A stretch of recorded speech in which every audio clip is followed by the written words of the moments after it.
The quiet one. The silence in Oakhaven does not fall. It rises. It seeps from the frost-cracked soil of the Vermont woods, crawls up the rotting cedar siding of the houses, and settles in the lungs like cold mercury. I have lived within this silence for all 12 years of my life, a duration measured not in spoken words, but in the rhythmic ticking of the grandfather, clock in the hallway, and the wet, heavy thud of snow falling from the pine boughs. They call me the quiet one. They say it with a tilt of the head, a hand pressed to a throat, a quickening of pace, as they pass our gate. I do not speak because sound is an invitation, and in this town, invitations are dangerous things. I learned early that to vibrate the air with my own breath was to draw a line between myself and the shadows. And the shadows here have very long memories. My grandmother says that my silence is a vessel, and that only a vessel that is empty can be filled with the grace of the Lord. But I have seen the things that fill me, and they do not feel like grace. They feel like the hum of a downed power line, a jagged electric pressure that sits behind my eyes, waiting for a crack to appear in the porcelain of my restraint. I live with her in a house that smells of boiled cabbage, lavender-scented starch, and the metallic tang of old blood that never truly leaves the floorboards of the kitchen. She is a woman of sharp angles and iron-gray hair. Her skin like parchment, stretched too tight over a frame of winter-thin bone. She loves me, I think, in the way a soldier loves a rifle, or a mason loves a hammer. I am a tool she has been whetting for over a decade, though she masks her whetstone with the soft murmurs of Scripture. The townspeople fear me because of the pattern. They do not have names for it, and they do not speak of it in the light of day, but they know. They remember the year I was born, when the first of the accidents occurred. Thomas Miller, a man who liked to use his fists on his wife when the whiskey ran low, was found in his armchair with every blood vessel in his eyes burst, his face a mask of such absolute, bone-shaking terror that the undertaker had to break his jaw to close his mouth. Then, there was the schoolteacher who had a habit of touching hair that didn't belong to him, found slumped over his desk, his brain turned to a gray slurry inside a skull that showed no sign of impact. One by one, the predators of Oakhaven, the ones who hid their rot behind Sunday suits and civic pride, fell to a silent reaper. They were found in locked rooms, in empty fields, in the middle of snow-choked roads, all of them bearing that same expression, the expression of someone who had seen the bottom of the universe and found it looking back. I remember those nights. I remember the way the pressure behind my eyes would build until the world turned a bruised shade of violet. I would sit in my room, staring at the wall, and I would feel a thread. A thin, vibrating wire of silver light, stretching out from the center of my chest. It would find them. It would find the heat of their malice, the oily slick of their guilt, and it would wrap around them like a shroud. I didn't have to do anything. I just had to stop holding it back. The silence would do the rest. Then came the summer of the humidity, a thick, cloying heat that made the trees seem to weep sap. A moving van, rusted and groaning, pulled into the driveway of the house next door. The house had been empty for 3 years, ever since the previous owner had decided to walk into the reservoir with his pockets full of stones. I watched from the attic window, my forehead pressed against the cool glass. A family emerged, a mother, a father, and a boy. The boy looked to be my age, 12 years old, with hair the color of parched wheat and a laugh that carried across the lawn like a chime. His name was Marcus. For the first week I watched him. I watched the way he moved, full of an easy, unthinking grace that I had never known. He didn't look at the shadows the way I did. He didn't check the corners of rooms or flinch at the sound of a closing door. He was loud. He played music. On a small, battered radio, he shouted to his father. He whistled as he rode his bicycle down the gravel drive. Each sound he made felt like a needle pricking at the skin of my silence. I expected the pressure to rise.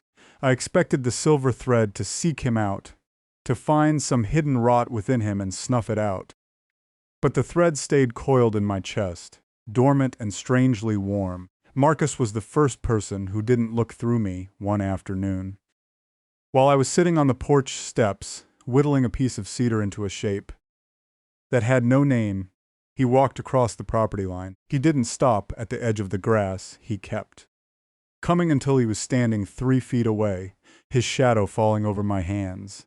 "That's a cool knife," he said. His voice was bright, devoid of the jagged edges of suspicion I was used to. "I'm Marcus. We just moved in, you're Callum, right?" I didn't look up. I didn't nod. I kept my eyes on the wood, the shavings falling like flakes of dead skin onto my boots. "My mom says you don't talk much," he continued, undeterred by the wall of my stillness. "That's okay. I talk enough for 10 people. My dad says I'm going to be a lawyer or a radio host because I can't keep my mouth shut for 5 minutes. He sat down on the step below me, his shoulder brushing my knee. I froze. The physical contact was an electric shock, a sudden intrusion into the vacuum of my existence. "You want to see my bike? It's a 10-speed. I fixed the chain myself."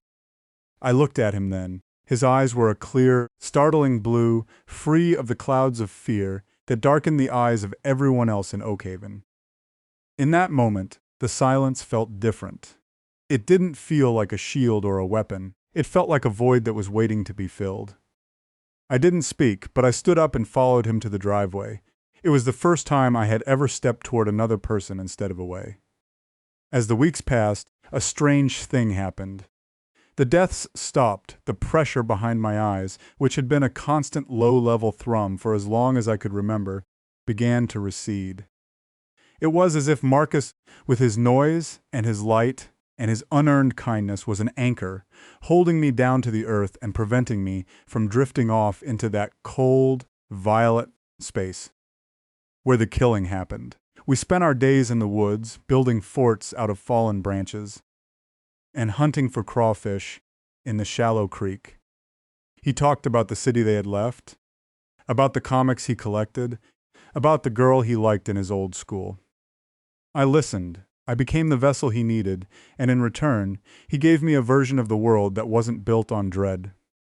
But Oakhaven was not finished with me. While Marcus and I were discovering the secret geography of the forest, a new presence had arrived in town. He was a man named Detective Miller. No relation to the man who had died in his armchair, though the name felt like a grim omen. He was a tall, sallow man, with a coat that smelled of stale tobacco, and a way of looking at things as if he were trying to see the bones beneath the skin. He didn't go to the town hall or the sheriff's office first. He went to the sites of the accidents. He stood in the rooms where men had died of terror, and he took notes in a small, leather-bound book. He eventually found his way to our house. I was on the porch when his black sedan pulled up to the gate. He didn't get out immediately. He sat behind the wheel, watching me through the windshield. I felt the silver thread stir in my chest, a low hiss of warning. He was a seeker. He was a man who pulled at loose threads until the whole garment unraveled. When he finally stepped out, his gaze was a physical weight, a cold probe that slid into the cracks of my silence. "Afternoon, son," he said. Leaning against the gate, he didn't smile. Men like him didn't smile unless they were winning. "Is your grandmother home?" I pointed toward the door. He nodded, his eyes never leaving mine. "You're Callum. I've heard a lot about you. People in this town have long memories, but they have very short tongues. Except very short tongues, except when it comes to you. You're the one thing they can't stop talking about, even when they're trying not to." My grandmother appeared in the doorway, her hand resting on my shoulder. Her fingers were like talons, digging into my collarbone. "Can I help you, officer?" "Detective," he corrected softly. "I'm looking into some old files, cold cases, a lot of sudden heart failures in this town over the last 12 years. A lot of people who just stopped breathing. Unusual for a place this size. The Lord gives, and the Lord takes away," my grandmother said, her voice a flat, dead thing. "We do not question his timing." "Is that what it is?" Miller asked, his gaze shifting back to me. Divine intervention? Because it seems to follow a very specific orbit. And that orbit seems to have a center right here. If you have no warrant, you have no business, she said, and she pulled me inside, slamming the door. Through the wood I could feel the detective's presence, a dark blot on the afternoon sun. He wasn't afraid. That was the problem. He was curious, and curiosity in Oakhaven was a death sentence. The fracture began on a Tuesday. The heat had broken, replaced by a gray weeping sky that turned the woods into a maze of shadows. Marcus and I were walking back from the creek when we were intercepted. There were 3 of them, led by a boy named Julian. Julian was 16, a slab of a boy, with a cruel mouth and eyes that were already dead to the world. He was the son of the town's butcher, and he carried the smell of the slaughterhouse with him, a cloying, metallic scent that made my stomach churn. "Well, look at this," Julian said, stepping out from behind a massive oak. His 2 cronies, shadows of his own malice, flanked him. The freak found a friend. "I didn't think anyone was stupid enough to hang around with you, Callum. Don't you know he's bad luck, kid? Everything he touches turns to rot." Marcus, smaller than Julian, thinner, but he stood his ground with a bravery that made my heart ache. "Leave him alone, Julian. We aren't doing anything to you." "You're breathing my air," Julian spat. He stepped forward, his hands snapping out to grab Marcus by the throat. "And you're talking too much. I think it's time someone taught you the value of silence." He slammed Marcus back against a tree. The sound of the impact, the dull thud of bone against wood, shattered the peace I had spent all summer building.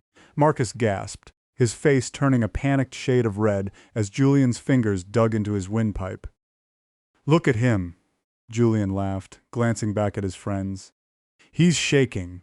Is the little freak going to help you? Is he going to pray you out of this?" I felt it then, the pressure. It didn't rise slowly this time. It exploded. It was a tidal wave of violet light, a cacophony of screaming static that drowned out the sound of the rain. The silver thread didn't just stretch. It snapped taut. I didn't want to hurt Julian. I wanted to erase him. I wanted to turn him into the same gray slurry as the school teacher. The air around us began to vibrate. A low, subaudible hum shook the leaves on the trees. Julian's expression changed from cruelty to confusion, and then to a primal instinctive terror. He let go of Marcus, his hands flying to his own head. What is that?" he wheezed, falling to his knees. "Make it stop, my head. It's on fire." I couldn't stop it. The dam had broken, and the darkness I had kept submerged for months was pouring out of me, a cold, hungry thing that didn't care about innocence or guilt. Julian's nose began to bleed, a thick, dark stream that splattered onto the dead leaves. His eyes started to bulge, the capillaries snapping one by one. "Callum, stop!" It was Marcus. He was on the ground, clutching his own chest, his face pale. He was caught in the wake of my rage, the psychic static washing over him like acid. He was gasping for air, his blue eyes wide with a fear I had never seen in them before, a fear of me. That realization was a cold splash of water. I pulled the thread back. I wrenched the darkness back into the center of my chest, slamming the doors of my mind shut with such force that I felt my own teeth ache. The humming stopped. The vibrations ceased. The woods returned to their gray, weeping silence. Julian scrambled backward, his face a ruin of blood and tears. He didn't say a word. He turned and ran, his friends following him like curs, leaving Marcus and me alone in the rain. Marcus stayed on the ground for a long time, his breath coming in ragged hitches. When he finally looked at me, the bridge between us was gone. There was a distance in his eyes, a gap that no amount of shared summers could ever bridge. He saw the monster. He saw the thing that lived behind my silence. I walked home in a trance. The house felt smaller, the air thicker. My grandmother was waiting for me in the kitchen. She didn't ask what happened. She didn't have to. She took my face in her cold, rough hands and looked into my eyes. "It's getting stronger, isn't it?" she whispered. There was no fear in her voice, only a terrible, triumphant pride. "The gift, the burden. It is reaching its fullness." I shook my head. trying to pull away, but she held me fast. You think you're a monster, Callum? You think this is a curse? You are a scalpel in the hand of the Almighty. Do you know why those men died? Do you think it was chance? I saw the rot in them.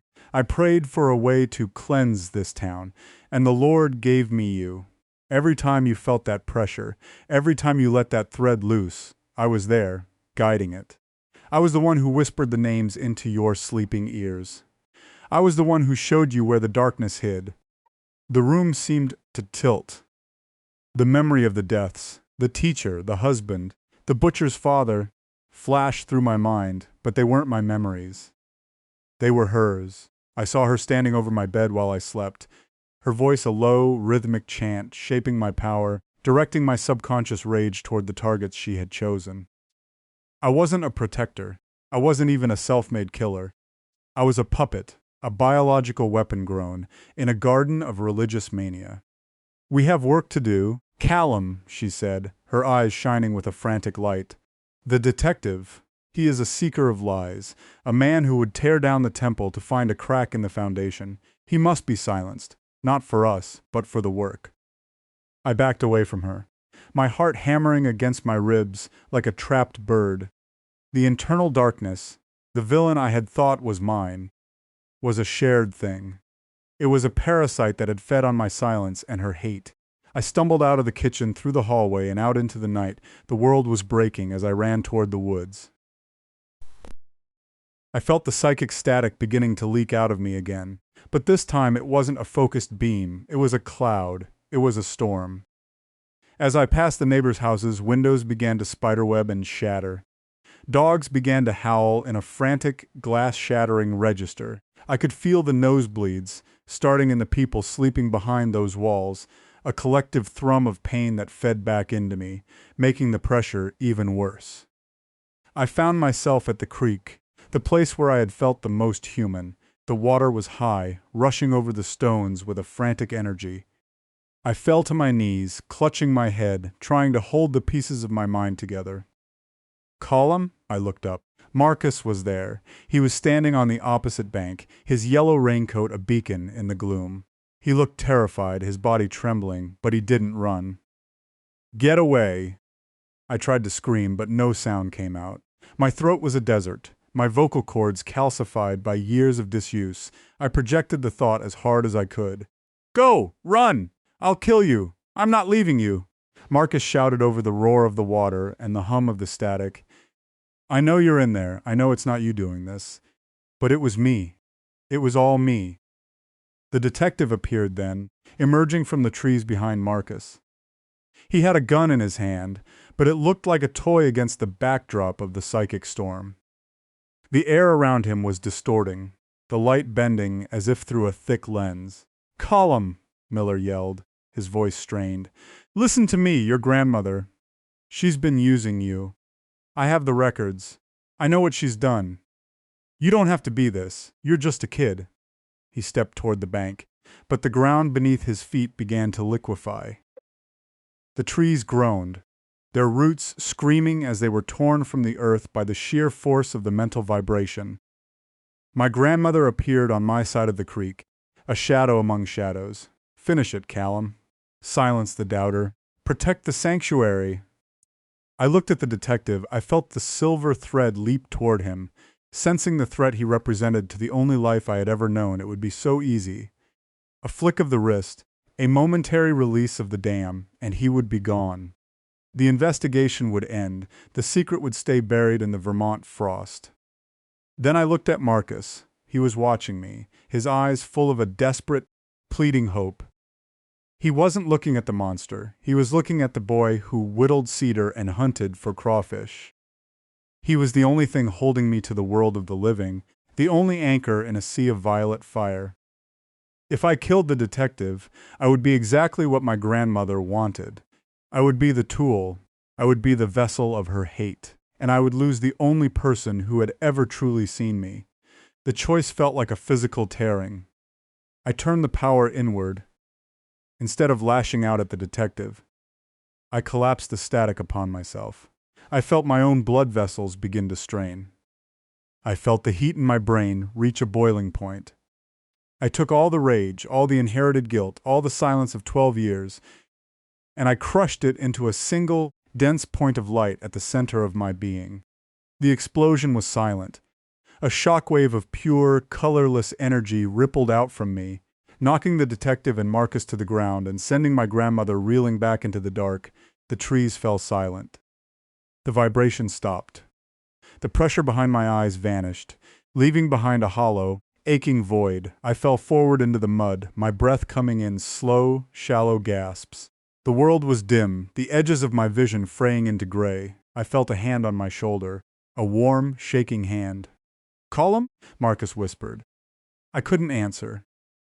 I didn't have the strength to even move my head, but I felt the silence. It wasn't the heavy, predatory silence of Oakhaven. It was the quiet of a room after a storm has passed, the stillness of a heart that has finally stopped fighting itself. The detective stayed. He called for help, his voice shaking as he spoke into his radio. He didn't arrest me. He didn't reach for his gun. He sat in the mud and watched the woods as if waiting for the shadows to return. My grandmother was gone, vanished into the trees, like a ghost that had lost its haunting ground. The next morning, the town was different. The fear was still there, but it was thinner, more fragile. The accidents were over. The pattern had been broken. Before they took me away, to a place with white walls and soft voices, a place where they would try to map the geography of my broken mind. I saw Marcus one last time. He stood by the gate of the house with the rusted siding, his eyes red-rimmed and tired. I reached into my pocket and pulled out a small crumpled piece of paper, and a stub of a pencil I had kept there. I wrote one word, just one. My hand shook, the letters jagged and uneven, the first marks of a voice that had been buried for too long. I handed it to him through the window of the car. He took it, his fingers brushing mine. He didn't say anything. He just watched as the car pulled away, down the gravel drive and out toward the main road, leaving the silence of Oakhaven behind. He looked down at the paper. I don't know what he thought when he read it. I don't know if it was enough to forgive the monster I had been, or to welcome the boy I was trying to become. But as we crossed the town line, I felt a weight lift from my chest. For the first time in my life, the air didn't feel like mercury, it felt like breath. The silence was finally mine. The institutional walls were not as white as I had imagined. They were a dull, sickly cream, the color of old teeth. The doctors came and went, their footsteps echoing in the long, sterile corridors. They poked and prodded, they attached wires to my scalp, they asked questions that I had no way of answering. They looked for the hum, the vibration, the silver thread. But there was nothing left. The well had run dry. I was just a boy who didn't speak, a hollowed-out shell of a mystery that they would never solve. Detective Miller visited me once. He sat across from me in the small, sun-drenched courtyard, his coat looking even more out of place in the clinical environment. He looked older, the lines around his eyes deeper. "They haven't found her," he said, staring at a sparrow perched on the stone wall. "Your grandmother. It's like she walked into the trees and became part of the wood. But Oakhaven is changing. People are talking.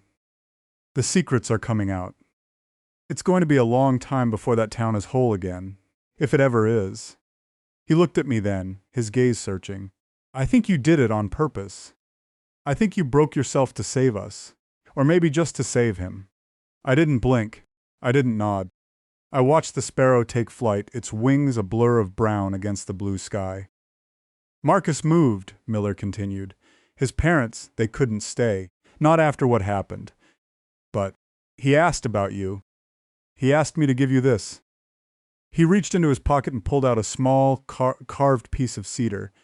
It was the one I had been whittling on the porch the day we met. It was finished now, the rough edges smoothed down, the shape finally clear.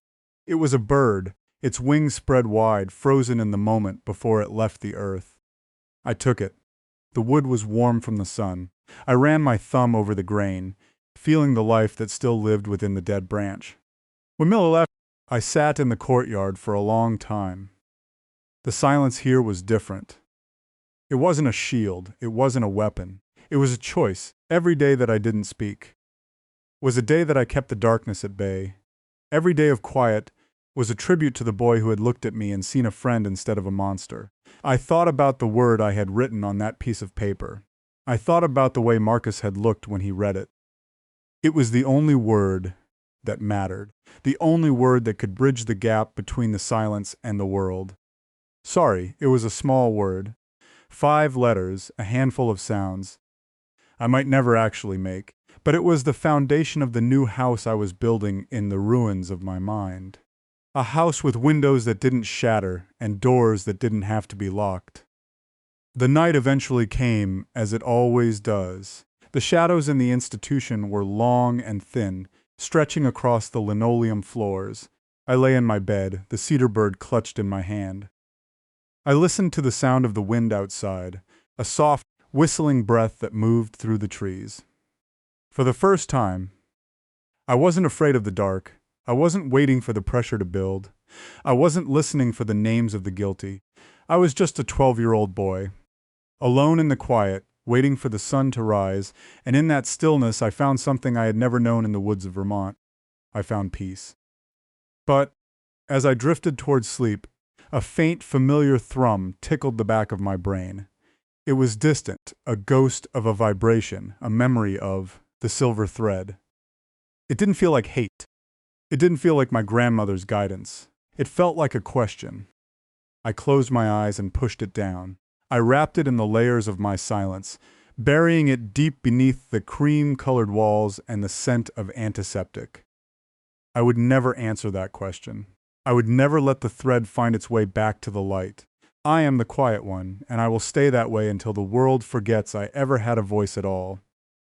The institution settled into the deep, rhythmic breathing of 100 sleeping souls in the distance. A radiator clanked. 1, 2, 3 times, a mechanical heartbeat in the ribs of the building.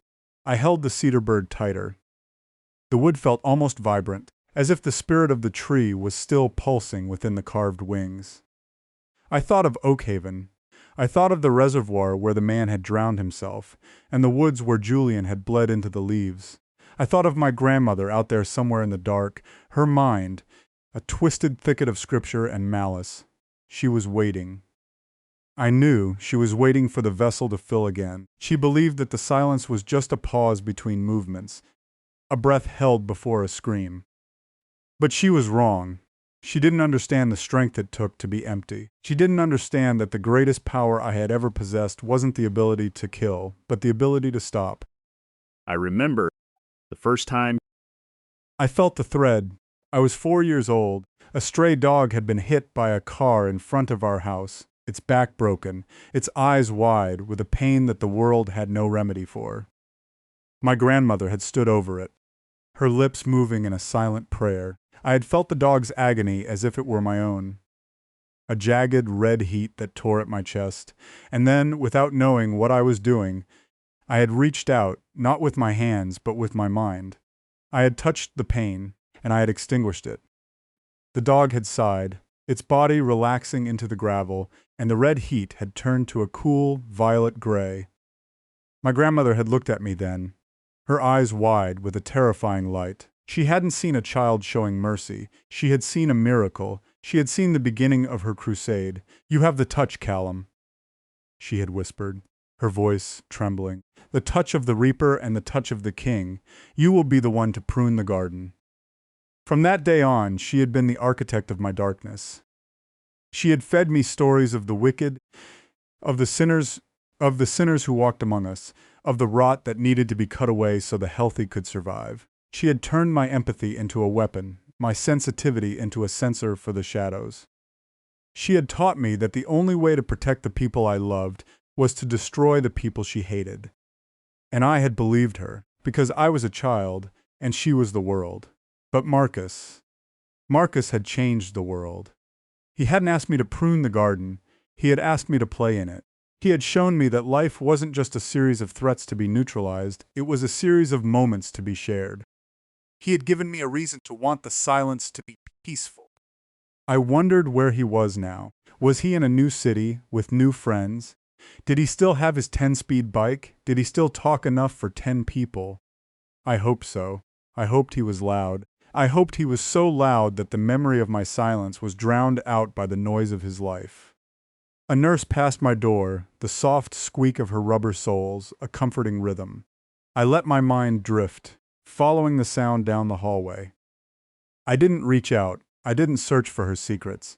I just listened. The internal darkness was still there, of course. You don't live with a monster for 12 years and expect it to vanish overnight. It was curled up in the corner of my subconscious, a small cold thing that occasionally twitched in its sleep. But it was small now. It was manageable. It was no longer the master of the house. I am the master. I am the one who decides when the air vibrates. I am the one who holds the thread, and I would hold it forever. I would let it calcify, let it turn to stone, let it become a part of the foundation of this new, quiet life. I thought of the word again. Sorry. It wasn't just for Marcus. It was for the dog on the gravel. It was for the teacher with the gray slurry brain.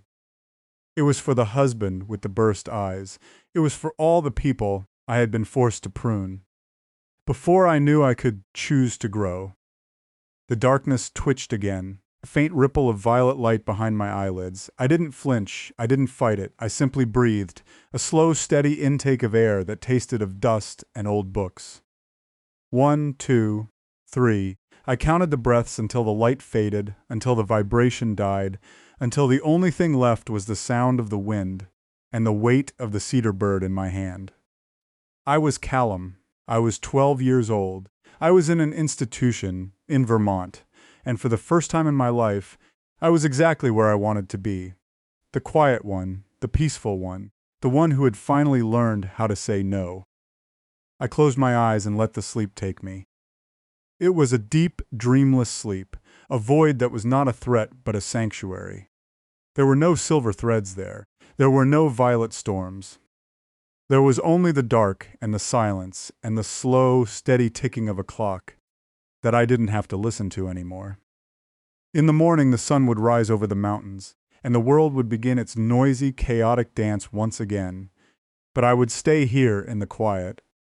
I would stay here until the stars burned out and the earth turned to ash, because the silence wasn't a prison. It was a promise that the monster was dead, a promise that the boy was alive. A promise that the word I had written was the only one that would ever need to be said. The end of the beginning of the end, the quiet, the eternal, beautiful quiet. I could feel the morning light before I even opened my eyes. It was a pale, thin gold, filtering through the reinforced glass of the window. It warmed my face, a gentle touch that felt like a blessing. I didn't move. I stayed in the cocoon of my sheets. Savoring the stillness, there was a knock on the door. It was the nurse, the one with the soft shoes. She came in with a tray, the smell of oatmeal and toast trailing behind her. "Good morning, Callum," she said. Her voice was kind, but she didn't expect an answer. She placed the tray on the table and checked my vitals. She smiled at me, a quick, professional flash of teeth, and then she was gone. I sat up and looked at the oatmeal. It was gray and lumpy, but it was warm. I ate it slowly, savoring the physical sensation of the food, the way it filled the hollow space in my stomach. I looked at the cedar bird on the nightstand. It seemed to be watching me, its wings poised for flight. I picked it up and held it to my chest. I knew that one day I would have to leave this place. I knew that the world was waiting for me, with all its noise and its rot and its questions. But I wasn't afraid. I had the bird, I had the word, and I had the silence. I would walk through the world like a ghost, a shadow among the living. I would listen to their stories. I would feel their pain, but I would never again be their tool. I would be a witness, a silent observer of the beauty and the horror of being human. And maybe, just maybe, one day I would find Marcus again. I would find him in a loud, bright place, and I would show him the bird. I wouldn't have to say anything. He would know. He would see that the monster had stayed behind in Oakhaven, buried under the frost and the secrets. He would see that I was finally free. I stood up and walked to the window. Below in the courtyard, A group of patients was walking in a slow, aimless circle. They looked like shadows, too, lost in the geography of their own minds. I felt a surge of compassion for them, a warm, pulsing light that had nothing to do with the silver thread. I pressed my forehead against the glass. The world was so big, so full of things I didn't understand, but for the first time, I didn't feel the need to understand them. I didn't feel the need to fix them, or prune them, or silence them. I just wanted to be. I am Callum. I am the quiet one, and that is enough. The silence in the room was absolute. It was a perfect, unblemished thing, a diamond of stillness in the heart of a noisy world. I leaned into it, letting it wrap around me like a shroud of light. I was safe. I was whole. I was quiet. And in that quiet, I finally heard my own heart. It was a steady, rhythmic thrum. 2, 1, 2. A sound that didn't need a voice to be heard. It was the sound of a life that was finally, truly mine. I smiled. It was a small, secret thing, a curve of the lips that no one else would ever see. But it was there, a spark of light in the dark, a word without a sound. The peace of the quiet one. The victory of the silent. The end. The sun climbed higher, turning the cream-colored walls into a canvas of gold. I watched the dust motes dancing in the light, a miniature galaxy of silent, floating worlds. I felt a sense of profound gratitude for the sun, for the bird, for the oatmeal, for the silence. I was alive. And for now, that was all that mattered. The silver thread was gone, the violet fire was extinguished, the grandmother was a ghost of a memory. There was only the light, and the quiet, and me. I picked up the pencil and the scrap of paper that Marcus had given me. I didn't write anything, I just held them, feeling the potential of the blank page. One day, I might fill it with words. One day, I might tell the story of the boy from Oakhaven who found his soul in the silence, but not today. Today, I would just be quiet. And it was the most beautiful thing I had ever known. The afternoon stretched out before me, a vast, empty landscape of time. I sat by the window, the cedar bird in my lap, and I watched the world go by. I saw a hawk circling in the distance, a dark speck against the gold of the sun. I saw the trees swaying in the wind, their leaves a chorus of silent whispers. I felt a sense of belonging, a connection to the earth that I had never felt when I was the tool of the reaper. I was a part of it all. The hawk, the trees, the wind, the silence. I wasn't a monster. I wasn't a miracle. I was just a boy named Callum, and I was finally home. The institution was a place of healing, they said, and for me it was true. It was the place where I learned that silence wasn't a lack of sound but a presence of peace. It was the place where I learned that the mind wasn't a weapon, but a garden. I would tend my garden. I would pull the weeds of rage. I would water the seeds of compassion, and I would let the flowers of silence bloom in the dark. I would be the quiet one, and the world would be better for it. The evening came, the sky turning a deep bruised purple that reminded me of the old days. But the color didn't trigger the pressure. It didn't wake the monster. It was just a color. A beautiful fading light at the end of a long day. I lay down on my bed and closed my eyes. I felt the weight of the cedar bird against my chest, a constant, comforting presence. I listened to the sound of my own breath, a soft, rhythmic sigh in the dark. 1, 2, 3. I was asleep before I reached 10, and in my dreams, I was flying. I was the bird, my wings spread wide, soaring over the mountains of Vermont, over the woods of Oakhaven, over the reservoir and the creek and the house with the rusted siding. I was flying toward the sun, and I was silent, and I was free. The end of the story, the beginning of the life, the quiet one. Callum, the light, the peace, the silence, forever. But forever is a heavy word, and time in the institution did not move. In a straight line, it coiled, it looped, it settled in the corners of the room like the fine gray dust that the cleaners always seemed to miss. The golden light of that first perfect afternoon began to curdle. It happened slowly, a microscopic erosion of my sanctuary. I sat by the window, the cedar bird, a smooth, warm weight against my palm, but the wood no longer felt like wood. It felt like bone, dense, ancient, and unnervingly dry. I ran my thumb over the carved wing, expecting the grain of the cedar, but my skin snagged on something sharp. A splinter, I thought. I looked down, expecting a bead of red, but there was no blood. Instead, a thin, translucent ichor seeped from the wood, a fluid that shimmered with a faint, oily violet sheen. The silence of the room, once a velvet cloak, suddenly felt like a plastic bag pulled tight over my head. The soft shoes of the nurse didn't come that evening. Instead, there was a different sound in the hallway, a rhythmic, wet dragging.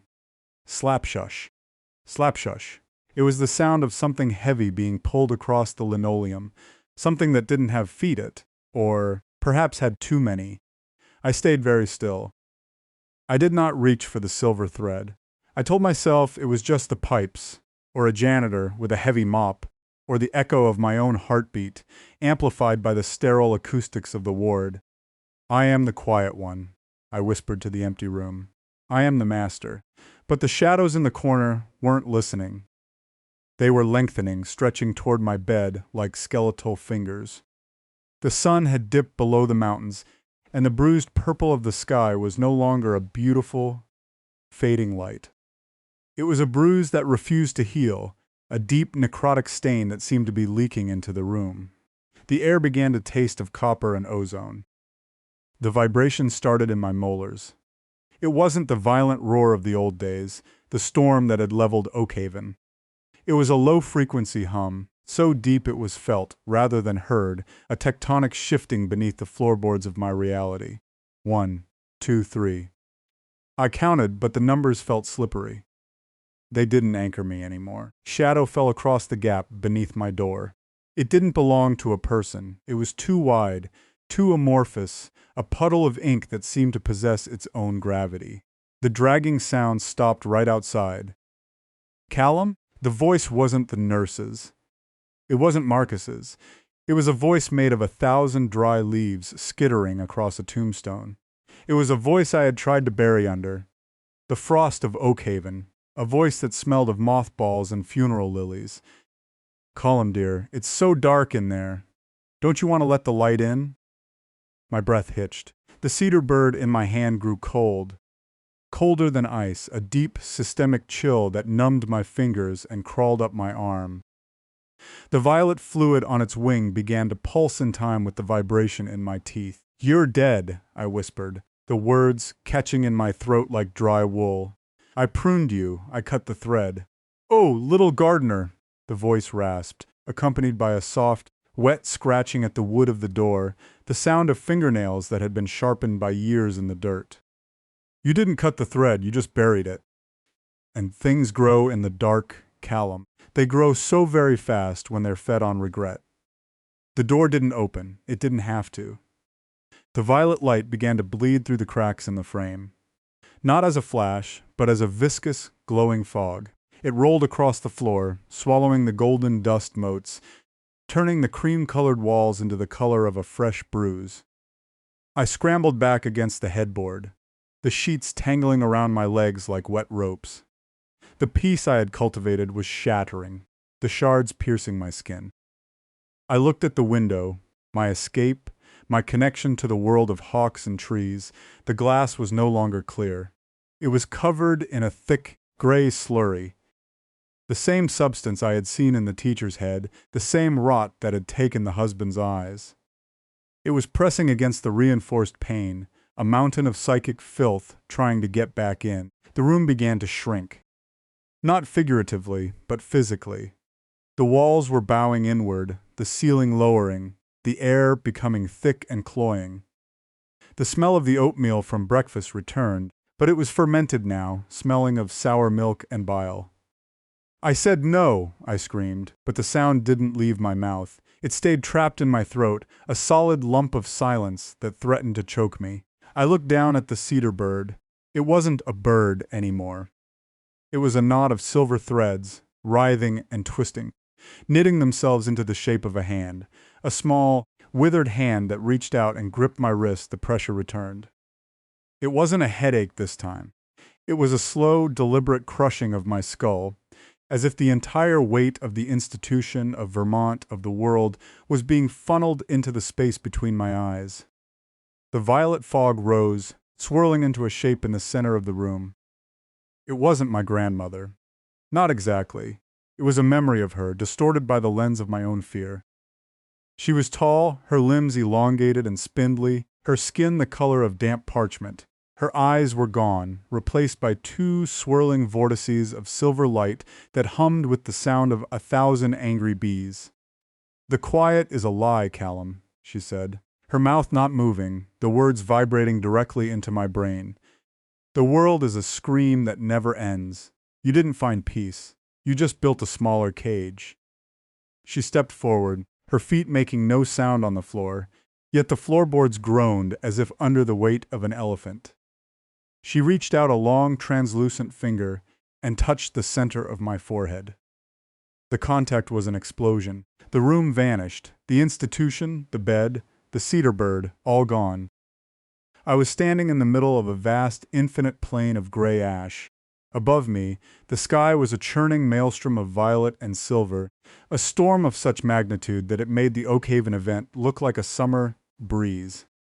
And in the ash, they were waiting, the dog with the gravel-filled throat, the teacher with the slurry brain, the husband with the burst eyes, and Marcus, not the Marcus who had given me the bird, but a Marcus made of shadow, his face a blank mask of betrayal.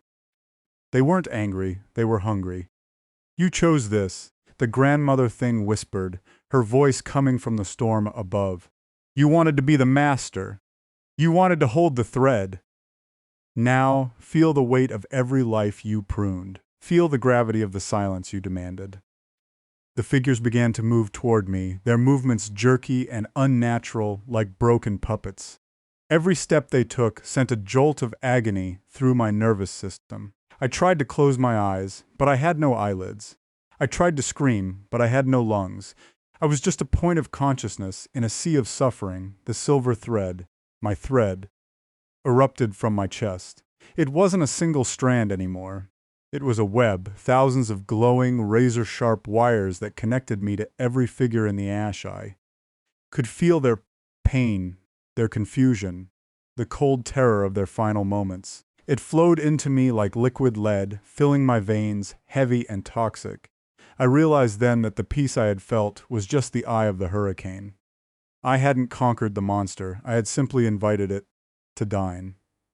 The Marcus shadow reached me first. He didn't touch me with hands. He touched me with the memory of the cedar bird. The sensation was a jagged tear in my mind. "Sorry," I tried to think. "I'm sorry." "Sorry isn't a word, Callum," the Marcus shadow said, its voice a hollow echo. "It's a debt. And today the interest is due." The silver threads began to pull. They tightened around my limbs, my neck, my heart. They began to drag me down into the ash, toward the reaching hands of the things I had broken. The violet light intensified until it was blinding, a white-hot roar of power that stripped away the last of my illusions. I wasn't a boy in an institution. I wasn't a witness. I was a conduit, a bridge between the world of the living and the howling void of the custom nightmare. I had spent my life constructing as the ash rose to my chin. I felt a sudden, sharp clarity. The silence wasn't a promise, it was a hunger, and it was finally time to feed. The world flickered for a fraction of a second. I was back in the room. I saw the nurse standing in the doorway, her face pale, her tray of evening meds shattered on the floor. She was looking at me, but I knew she didn't see a boy. She saw a hole in the universe. She saw the violet fire leaking from my eyes, the silver threads lashing out like whips, carving deep grooves into the reinforced glass. "Callum," she whispered, her voice trembling. I wanted to tell her to run. I wanted to tell her that I was sorry, but the threads were faster. They didn't want her blood. They wanted her quiet. One of the silver strands flickered toward her, as delicate as a spider's silk. It touched her temple, and the world slowed down. I saw the light go out of her eyes, replaced by that familiar, dull, gray sheen. I saw her thoughts, the memory of her daughter's birthday, the worry about her car's transmission, the taste of her morning coffee. All of it being sucked into the thread, turned into fuel for the storm. She didn't fall, she just stood there, a hollow shell, her mind pruned away to make room for the silence. I felt a surge of horrific, sickening power. The weight in my chest lightened for a moment, fed by her essence. The grandmother thing laughed, a sound like glass breaking in a vacuum. "See, Callum, you're so good at it. Why fight the harvest?" The room began to dissolve again, the institutional walls melting into the gray ash of the void. The soft shoes were gone, the oatmeal was gone.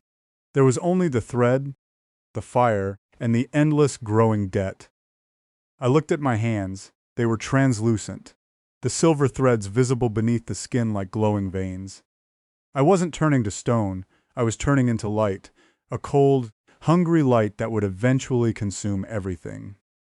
It touched. I thought of the word I had written. Sorry, it was a small word, a weak word. It wasn't enough to stop a god, and it certainly wasn't enough to save a monster. The vibration in my teeth became a scream that filled the world. The violet light turned black, and then the real nightmare began. The darkness didn't just take the room. It took the concept of room. I was suspended in a gelatinous nothingness, where the only physical sensation was the agonizing pull of the threads. They were anchored to things I couldn't see. Thousands of them, stretching out into the dark, connecting me to every mind in the building, perhaps every mind in the town. I could feel them all. A patient in 302, dreaming of a red bicycle, snip. The dream turned to ash. A doctor in the basement, checking his watch, snip. The time ceased to matter. A bird on the roof, tucking its head under its wing. Snip, the heartbeat stopped. Each snip brought a jolt of pleasure so intense, it was indistinguishable from pain. It was an addiction I hadn't known I had, a biological imperative to simplify, to erase, to quiet the static of existence. Stop, I whimpered, the word manifesting as a ripple of violet energy that shattered the nearby darkness. "Why?" the grandmother's voice asked. She was everywhere now, a part of the very fabric of this void. "You wanted to be the master. Look at your kingdom, Callum. It's so peaceful now. No one is crying, no one is hurting, no one is anything." She was right. The more I pruned, the quieter it got. But it wasn't the beautiful quiet of the morning. It was the quiet of a graveyard, after the mourners have left. It was a sterile, echoing void, where the only thing left was me and my hunger. I felt a new thread form. This one was thicker, pulsing with a rhythmic golden light that stood out against the violet rot. It wasn't anchored to a stranger. It was anchored to something deep inside me, a memory I had tried to protect, a piece of the boy I thought I still was. It was the memory of my mother's hair, the smell of it, clover and rain. The thread began to vibrate. The master in me wanted to prune it. It was a source of noise, a source of heat. It was a complication. Cut it. The storm whispered, "Be pure. Be quiet, my hand." The hand made of silver wires reached for the golden thread. My fingers hovered over it, the tips glowing with a destructive energy. If I cut this, there would be nothing left. No Callum, no Oakhaven, just the tool. I looked at the thread, and for a moment the golden light flared in that flare. I didn't see my mother. I saw Marcus. I saw him holding the cedar bird, his eyes full of a strange, desperate hope. "It's just wood, Callum," he had said. "It only flies if you let it." The memory hit me like a physical blow. The master recoiled. The vibration in my teeth changed pitch, becoming a discordant, hacking sound. I didn't cut the thread. I grabbed it. The golden light was searingly hot, far hotter than the violet fire. It burned through the silver wires of my hand, melting the translucent skin, charring the ash-filled air. I screamed, a real scream this time, a sound of pure, unadulterated human agony. The void shuddered. The grandmother thing shrieked, a sound of static and rage. "What are you doing? You'll burn us both." "Good," I choked out. I pulled on the golden thread. I pulled with everything I had, using the silver wires of my own body as a winch. I wasn't trying to prune, I was trying to climb. The ash began to swirl violently. The figures of the teacher, the dog, and the husband were sucked into the vortex, their forms dissolving into raw energy. The web of threads connecting me to the institution began to snap, one by one. sending waves of psychic feedback through my brain that felt like needles of ice. I didn't let go. I pulled until my arms felt like they were being torn from their sockets. I pulled until the violet light began to pale, until the black void began to crack. Through the cracks I saw it, not the institution, not the golden morning. I saw the truth of what I was. I wasn't a boy. I wasn't a monster. I was a wound, a jagged, bleeding tear in the world, caused by a grief so large it had developed its own gravity. The grandmother, the threads, the custom nightmare. They were all just scabs, thick and ugly, formed to protect the raw, screaming center of that wound. And at the center of the wound, there was a house with rusted siding and a porch that groaned in the wind, a house in Oakhaven. The golden thread led straight into the front door. I let out a sob, a sound that cracked the last of the violet sky. I didn't want to go back. I had spent my whole life running from that house. But I knew now that the only way to kill the master was to face the boy. The void collapsed. The transition was violent, a sudden, crushing return to gravity and three-dimensional space. I fell, hard, onto cold, damp wooden planks. The smell hit me first. Dust, old paper, and the metallic tang of a wood stove that hadn't been cleaned in years. I was on the porch. The air was still. Too still. The woods around the house were silent, the trees standing like sentinels in the gray twilight. There was no institution. There were no nurses. There was only the house. And from inside I heard the sound of a clock ticking. 1, 2, 3. It was the same clock I had heard in the institution. But here it didn't sound like a promise. It sounded like a countdown. I looked down at my hand. The silver wires were gone, replaced by the small, pale hand of a 12-year-old boy. I was wearing my old flannel shirt, the one with the frayed cuffs. The cedar bird lay on the porch beside me. It was just wood again. No violet ichor, no glowing wings, just a piece of carved cedar, cold and inanimate. I picked it up, my fingers trembling. The front door was slightly ajar. A sliver of warm, yellow light spilled out onto the gray porch, a beckoning finger in the gloom. "Callum!" The voice came from inside. It wasn't the grandmother's raspy skitter. It was a soft, tired voice, a voice that sounded like clover and rain. "Callum, honey, is that you? You've been outside so long. Come in. The tea is getting cold." My heart hammered against my ribs. A frantic bird in a cage. I knew it was a trap. I knew this was just another layer of the nightmare, a more sophisticated cruelty designed to break the last of my will. But the golden thread was still there, a faint, shimmering line disappearing under the door. I stood up, my legs feeling like lead. I walked toward the light. The cedar bird clutched so tightly in my hand that the wings dug into my palm. I pushed the door open. The hallway was exactly as I remembered it. The peeling wallpaper with the faded floral pattern, the crooked rug, the smell of floor wax, and history. At the end of the hall, in the kitchen, a figure was silhouetted against the light. She was sitting at the table, her back to me, her long, dark hair falling over her shoulders. "Sit down, Callum," she said, her voice gentle. "I've been waiting for you." I walked down the hall, every step feeling like a mile. I entered the kitchen. She turned around. It was my mother, but her face was wrong. It wasn't that she was a monster. It was that she was incomplete. Her features were blurred as if seen through frosted glass. Where her eyes should have been, there were only soft, smudged shadows. "You're not real," I whispered. "Of course I am," she said, and her hand reached out, a blurred, pale shape, and touched my cheek. The skin was warm, but it felt like touching smoke. "I'm as real as you are, Callum. We're both just pieces of the story now." She gestured to the table. There were 2 cups of tea, steam rising from them in lazy curls. And between the cups there was a book, a large, leather-bound book with no title on the cover. "What is that?" I asked, my voice barely audible over the ticking of the clock. "The ledger," she said. "The record of the harvest. You've been a very busy boy, Callum. So many threads, so many silences." I looked at the book. I felt a pull, a familiar magnetic tug in the center of my forehead. The book wasn't just a book, it was the source. I don't want it, I said, backing away. I wanted to be the quiet one. I wanted it to stop. It never stops, she said, and her voice lost its softness. It became flat, mechanical. The garden must be tended. The threads must be pulled. If you don't do it, someone else will. And they might not be as sorry as you are. She stood up, and as she did, the kitchen began to change. The walls didn't melt this time. They unraveled.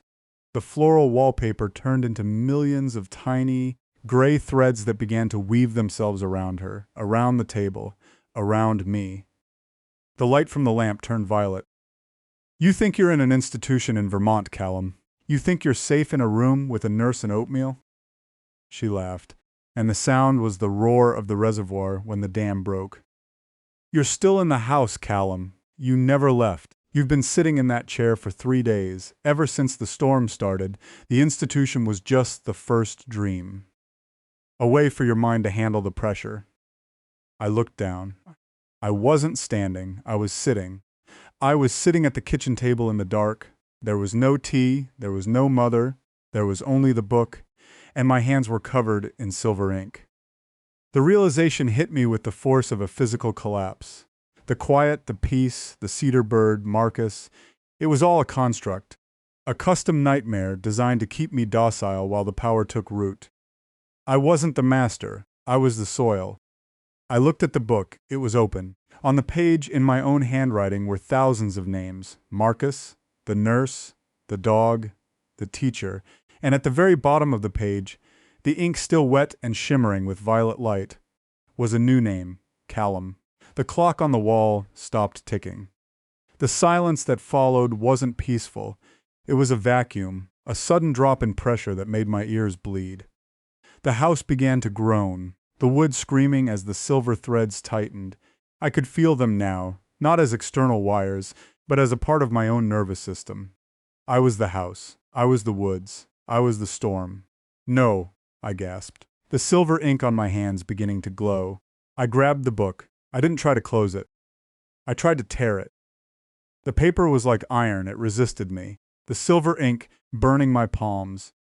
The violet light blinding me. You can't destroy the record, the grandmother's voice echoed from the shadows of the hallway. You can only add to it. I looked at the name at the bottom of the page. Callum. The ink was spreading, beginning to crawl up the page, erasing the names above it.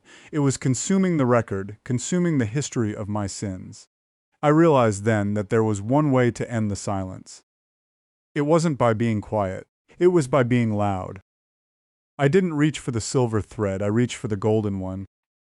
The one made of clover and rain and Marcus's hope. I reached deep into the wound at the center of my being, past the ash, past the grandmother, past the fear. I found the spark, the tiny, flickering flame of the boy who just wanted to be home. I didn't try to control the power. I gave it a voice. I opened my mouth, and for the first time in my life, I didn't say sorry. I screamed. It wasn't a psychic scream. It was a physical, throat-tearing howl that shattered the windows of the kitchen. It was a scream that contained all the noise I had ever tried to prune. The barking of the dog, the ticking of the clock, the rustle of the leaves, the heartbeat of the world. The house exploded. Not into fire, but into sound. The silver thread snapped. The violet light was drowned out by a wave of pure, white noise. The ledger flew from the table, its pages turning into a flock of white birds that vanished into the night. I felt the pressure in my head reach a breaking point, and then, snap, snap, the world went white. When I opened my eyes, I was lying on the grass. It was morning, a real morning. The air was cold and crisp, smelling of damp earth and pine needles. I was in Oakhaven, but the house was gone. In its place was a blackened circle of scorched earth, a perfect ring where nothing grew. I sat up, my body aching, my throat burning as if I had swallowed coals. My hands were stained with gray ash, but the silver ink was gone. I looked around. The woods were still there, but they weren't silent. I could hear the wind in the branches. I could hear the distant caw of a crow. I could hear the rhythmic, steady thrum of the world. I looked down at my lap. The cedar bird was there. It was charred, its wings blackened by the blast, but it was still a bird. I picked it up. It felt heavy, solid, real. I stood up, my legs shaking. I didn't feel like a master. I didn't feel like a tool. I felt like a boy who had survived a shipwreck. I began to walk. I didn't know where I was going, but I knew I couldn't stay in Oakhaven. The wound was closed, but the scar would remain forever. As I reached the edge of the woods, I saw a figure standing by the road. It was a boy. He was wearing a worn denim jacket and holding a backpack, Marcus. He didn't look like a shadow. He didn't look like a memory. He looked tired, his face smudged with dirt, his eyes wide with a mixture of fear and relief. He saw me and stopped. We stood there for a long time, the distance between us filled with the noise of the waking world. He didn't ask what happened. He didn't ask about the house or the light. He just looked at the charred cedar bird in my hand. "It's still a bird, Callum," he said, his voice cracking. I looked at the bird, then back at him. I felt a tear track through the ash on my cheek. "It's loud, Marcus," I whispered. He nodded, a small, sad smile touching his lips. "Yeah," he said. "It is." He reached into his backpack and pulled out a piece of paper and a pencil. He handed them to me. "You want to write something?" I took the paper. I looked at the blank white surface. It wasn't a prison. It wasn't a ledger. It was a beginning. I pressed the pencil to the paper. I didn't write. Sorry, I wrote my name, Callum. And then I wrote the first word of a new story. "Hello." We started walking down the road, away from the scorched circle, away from the silence. The sun rose over the mountains, casting long, warm shadows across the gravel. The world was noisy. It was chaotic. It was full of rot and beauty, and questions that had no answers. And for the first time in my life, I was listening. The road stretched out before us, a ribbon of gray, winding through the green of the Vermont hills. We didn't talk much, the sound of our footsteps on the gravel, a comforting rhythm. But as the miles passed, I noticed something. The vibration in my teeth hadn't entirely disappeared. It was faint, a ghost of a hum, a reminder that the storm wasn't dead. It was just dormant. I looked at Marcus. He was whistling a low, tuneless song, oblivious to the hum. I tightened my grip on the cedar bird. I knew then that the nightmare wasn't over. It had just changed its shape. I would always be the one who could see the threads. I would always be the one who held the scissors, but I wouldn't use them to prune. I would use them to weave. We turned a corner, and there, nestled in a valley, was a small town. It wasn't Oakhaven. It was a place of bright signs and moving cars, and people living their noisy, beautiful lives. I felt a surge of fear, a momentary urge to run back to the silence of the woods. But then I felt a tug, not a silver thread, not a violet pressure. It was a tug on my sleeve. "Come on, Callum," Marcus said, pointing toward a small diner with a neon sign that flickered in the morning light. "I bet they have pancakes." I looked at the diner. I looked at the people inside, their voices a muffled roar of conversation and laughter. I took a deep breath. The air tasted of exhaust and maple syrup and life. "Okay," I said. We walked toward the town, two boys with a charred bird and a blank piece of paper. The hum in. My teeth grew a little louder, a steady, rhythmic thrum. 1, 2, 1, 2. It was the sound of a heart, and it was enough. But as we approached the diner door, the neon sign flickered, a sharp electric violet, and for a split second the reflection in the glass wasn't mine. It was hers. The grandmother thing smiled, her hollow eyes swirling with silver light. "See you soon, little gardener," she whispered in the wind. The door opened with a jingle of bells, and the noise of the world rushed out to meet us. I stepped inside, the heat of the griddle and the scent of coffee wrapping around me. The nightmare wasn't gone. It was just waiting for the next page.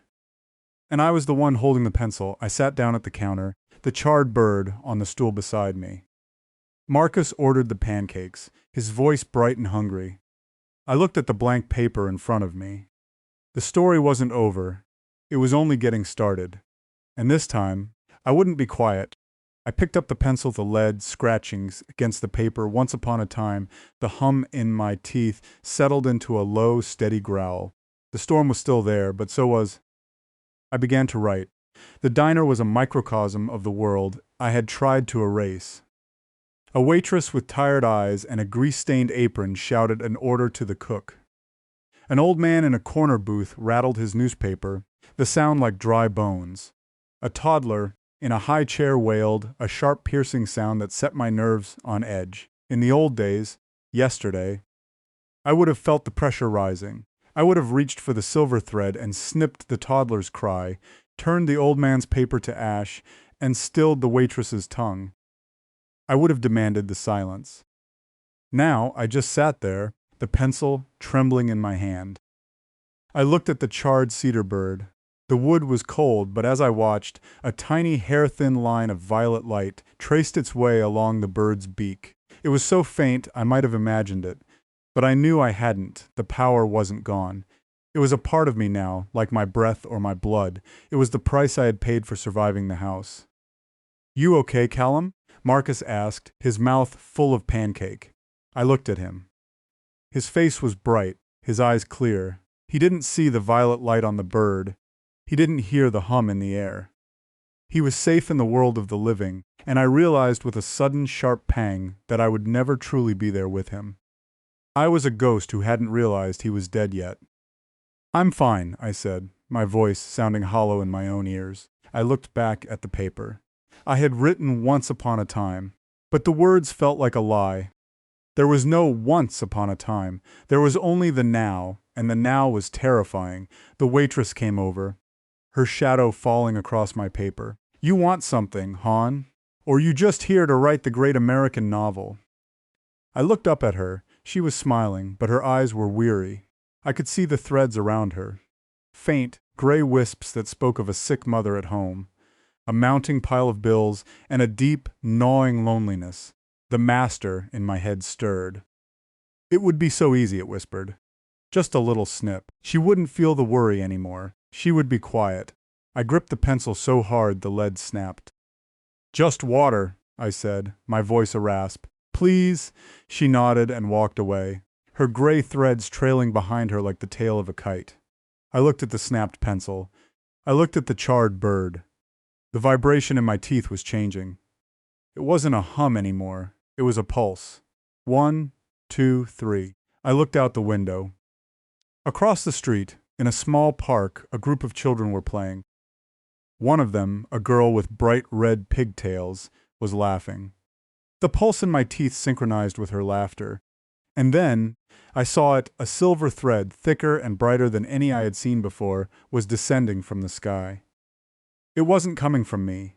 It was coming from above. It touched the girl's head. Her laughter stopped, not because she was unhappy, but because she simply stopped. She stood perfectly still, her eyes glazing over, her mouth frozen in a half-smile.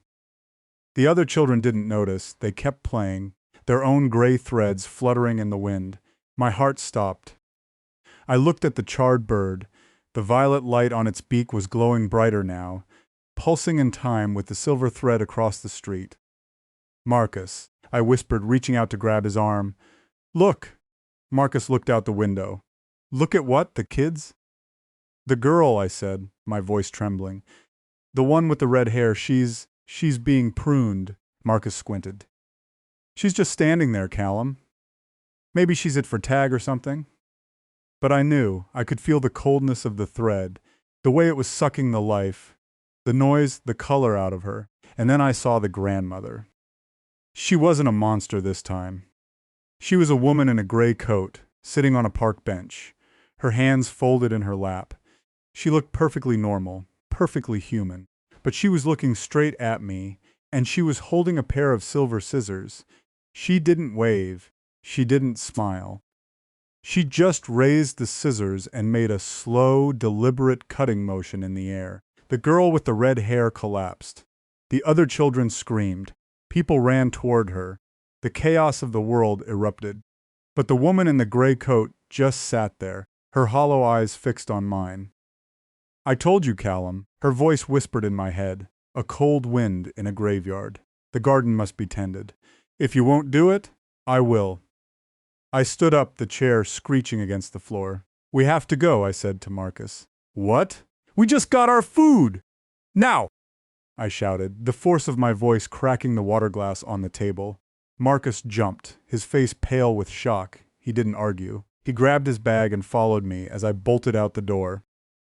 The air outside was thick with the smell of ozone. The silver thread that had touched the girl was still there, a shimmering pillar of cold light reaching up into the clouds. I ran toward the park, my feet pounding on the pavement. I didn't know what I was going to do, but I knew I couldn't let her do this. I couldn't let the silence take over. As I reached the edge of the park, the woman in the gray coat stood up. She wasn't human anymore.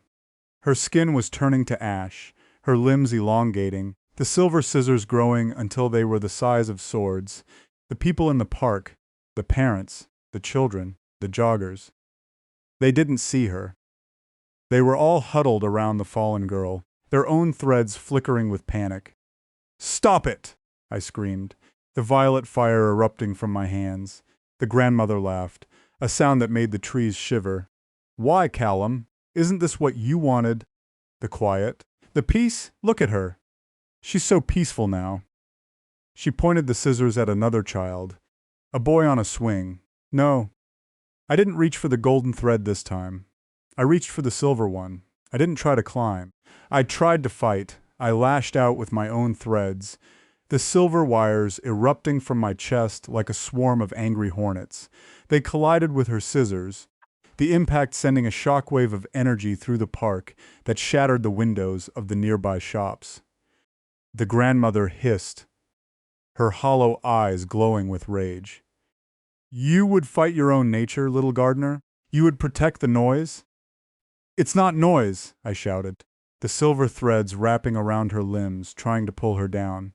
"It's life." We were locked in a struggle of light and shadow, two monsters in a world that couldn't see us. The air around us was a maelstrom of violet and silver, a psychic storm that threatened to tear the park apart. I could feel her strength. It was ancient, cold, and absolute. She was the personification of the void, the hunger of the silence that had been waiting since the beginning of time, and I was just a boy with a charred bird. My threads began to fray. The silver wires were snapping under the pressure of her scissors. The violet fire in my hands was flickering, dying out. "You are weak, Callum," she rasped, her face inches from mine. "You are still tethered to the world of the living. You still care. And caring is a leak. It's a drain on your power." She raised the scissors for a final strike. I looked at the girl with the red hair. She was lying on the grass, her eyes open but empty, and then I felt a hand on my shoulder, a warm, solid hand. "I can see it, Callum." It was Marcus. He was standing right behind me, his face set in a grim mask of determination. He wasn't looking at the fallen girl. He was looking at the grandmother. He could see her. "I can see her," he whispered, his voice trembling but steady. "And I can see you." He reached out and grabbed one of my silver threads. The contact was like a bolt of lightning. I expected him to be pruned. I expected his mind to turn to slurry, but instead, the thread turned gold. The warmth of his touch, the reality of his presence, the sheer stubborn humanity of him flowed into the thread, transforming it. The gold light spread, racing through the web of wires, turning the silver to fire. The grandmother shrieked, her form flickering as the golden light touched her. "What is this? This is not the ledger. This is not the harvest. This is Marcus," I shouted, and I pulled. We pulled together, the boy who held the threads and the boy who saw them. The golden web tightened around the grandmother, pulling her toward the center of the storm.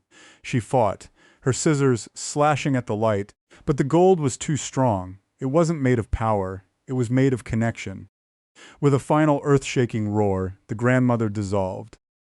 She didn't turn to ash. She turned to sound. 1,000 voices, 1,000 cries, 1,000 laughs. All the noise she had ever pruned came rushing back at once. The silver thread over the park shattered. The girl with the red hair gasped, her eyes focusing, her chest heaving as she took a deep, ragged breath. She began to cry, and it was the most beautiful sound I had ever heard. The violet fire died out. The silver wires vanished. The park returned to normal. The people were still there, confused and shaken, but safe. The woman in the gray coat was gone. I fell to my knees, my body trembling, my head spinning. Marcus collapsed beside me, his face pale, his breath coming in short, sharp gasps. We sat there for a long time. The noise of the world washed over us like a tide. "You okay?" Marcus asked, his voice a whisper. I looked at him. His hand was still on my shoulder. "Yeah," I said. "I'm okay." I looked down at the charred cedar bird. It was lying on the grass, its wings still blackened, but as I watched, a small, green sprout pushed its way up through the scorched earth right beneath the bird's beak. The garden was still there, but it wasn't her garden anymore. I picked up the bird and stood up. "We should go," I said, "before someone starts asking questions." Marcus nodded. We walked out of the park, two boys in a world that didn't know it had been saved. But as we reached the street, I saw a man in a dark suit standing by a black car. He wasn't looking at the park, he was looking at us, and he was holding a ledger. A large, leather-bound book with no title on the cover. He didn't move. He didn't speak. He just watched us as we walked past. I felt the hum in my teeth return. It wasn't a pulse this time. It was a warning. The grandmother was just the beginning. The harvest was still coming, and they knew my name. I looked at Marcus. He was looking at the man in the suit, his eyes narrowing. "He's one of them, isn't he?" he whispered. "Yeah," I said. "He is. We didn't run. We didn't fight. We just kept walking, our footsteps on the pavement, a steady, rhythmic thrum. 1, 2, 3. The story wasn't over. It was just getting louder. And this time I wasn't alone. We walked past the man in the suit, the air between us, crackling with a cold, silent tension. He didn't try to stop us. He just watched, his eyes like two pieces of flint, recording our every move. As we turned the corner, I looked back. The man and the car were gone. But on the sidewalk where he had been standing, there was a single silver thread. It was anchored to nothing, swaying in the wind like a lost thought. I didn't snip it. I just let it be. The world was noisy. The world was dangerous. But for the first time in my life, I wasn't afraid of the dark. I was the one who could see the light, and the light was gold. We walked on toward the horizon where the sun was beginning to set, painting the sky in shades of orange and pink and deep, bruised purple.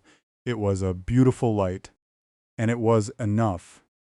But the silence was still there, lurking in the shadows, waiting for the next snip, and I knew that one day I would have to face the master of the ledger, but not today. Today I would just be Callum, and that was more than enough. The road ahead was long, but for the first time, I could see where it was going. Toward the noise, toward the life, toward the end of the beginning, and the beginning of the end. The quiet one was gone. The loud one had arrived, and the world would never be the same. The evening air grew colder as we left the town behind, the lights of the diner and the park fading into the distance. The Vermont hills rose up around us like sleeping giants, their dark silhouettes jagged against the fading sky. Marcus hadn't let go of my arm. His grip was tight, a physical anchor in a world that had suddenly become fluid and terrifying. "Where are we going, Callum?" he asked, his voice low. I looked at the road. It stretched on into the darkness, a ribbon of uncertainty. "I don't know," I said. "Away, somewhere where they can't find us. But they're everywhere, aren't they? The people with the ledgers, the things like your grandmother." I thought of the man in the suit. I thought of the way the silver thread had descended from the sky. "Yeah," I said. "They are. Then how do we hide?" I looked at the charred cedar bird in my hand. I thought of the way Marcus's touch had turned my thread to gold. "We don't hide," I said. "We change the frequency." Marcus frowned. "What does that mean?" The silence. It's a specific kind of sound. It's a lack of vibration. My grandmother, the master of the ledger. They feed on that lack. They feed on the things we cut away. But if we keep the vibration high, if we keep the noise, the connection, the feeling, they can't get a grip. Marcus was quiet for a moment, the only sound the crunch of our shoes on the gravel. So we just have to stay loud? In our heads, yeah, we have to keep the gold threads strong. As I spoke, the hum in my teeth shifted. It became a melody. Not one I had ever heard before, but one that felt familiar. It was the sound of the wind in the trees, the sound of the girl's laughter, the sound of Marcus's whistling. It was the sound of being alive.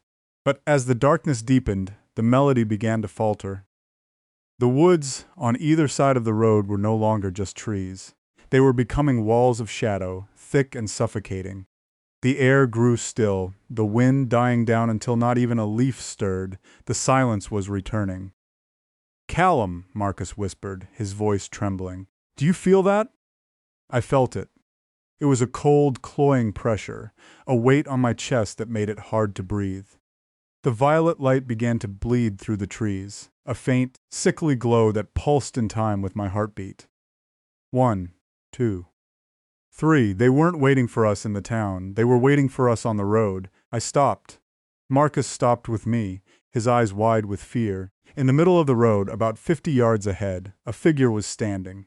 It wasn't the grandmother. It wasn't the man in the suit. It was a boy. He was about my age, wearing a clinical white gown that shimmered with a faint silver light. His skin was pale, almost translucent, and his eyes were two swirling vortices of violet fire. He was holding a cedar bird, but his bird wasn't charred. It was made of pure, pulsing silver. "Who are you?" I called out, my voice sounding thin in the absolute quiet. The boy didn't answer. He just raised his hand, and a silver thread erupted from his chest, snaking across the road toward us. It wasn't a thin wire. It was a cable, thick and jagged, pulsing with a destructive energy that made the air hiss. "Callum, look out!" Marcus shouted, trying to pull me back, but the thread was too fast. It lashed out, wrapping around my waist, the coldness of it searing through my shirt. I screamed as the psychic pressure hit me. It wasn't a harvest this time. It was an overload. The boy was funneling the silence into me, a torrent of nothingness that threatened to drown my mind. "I am the quiet one."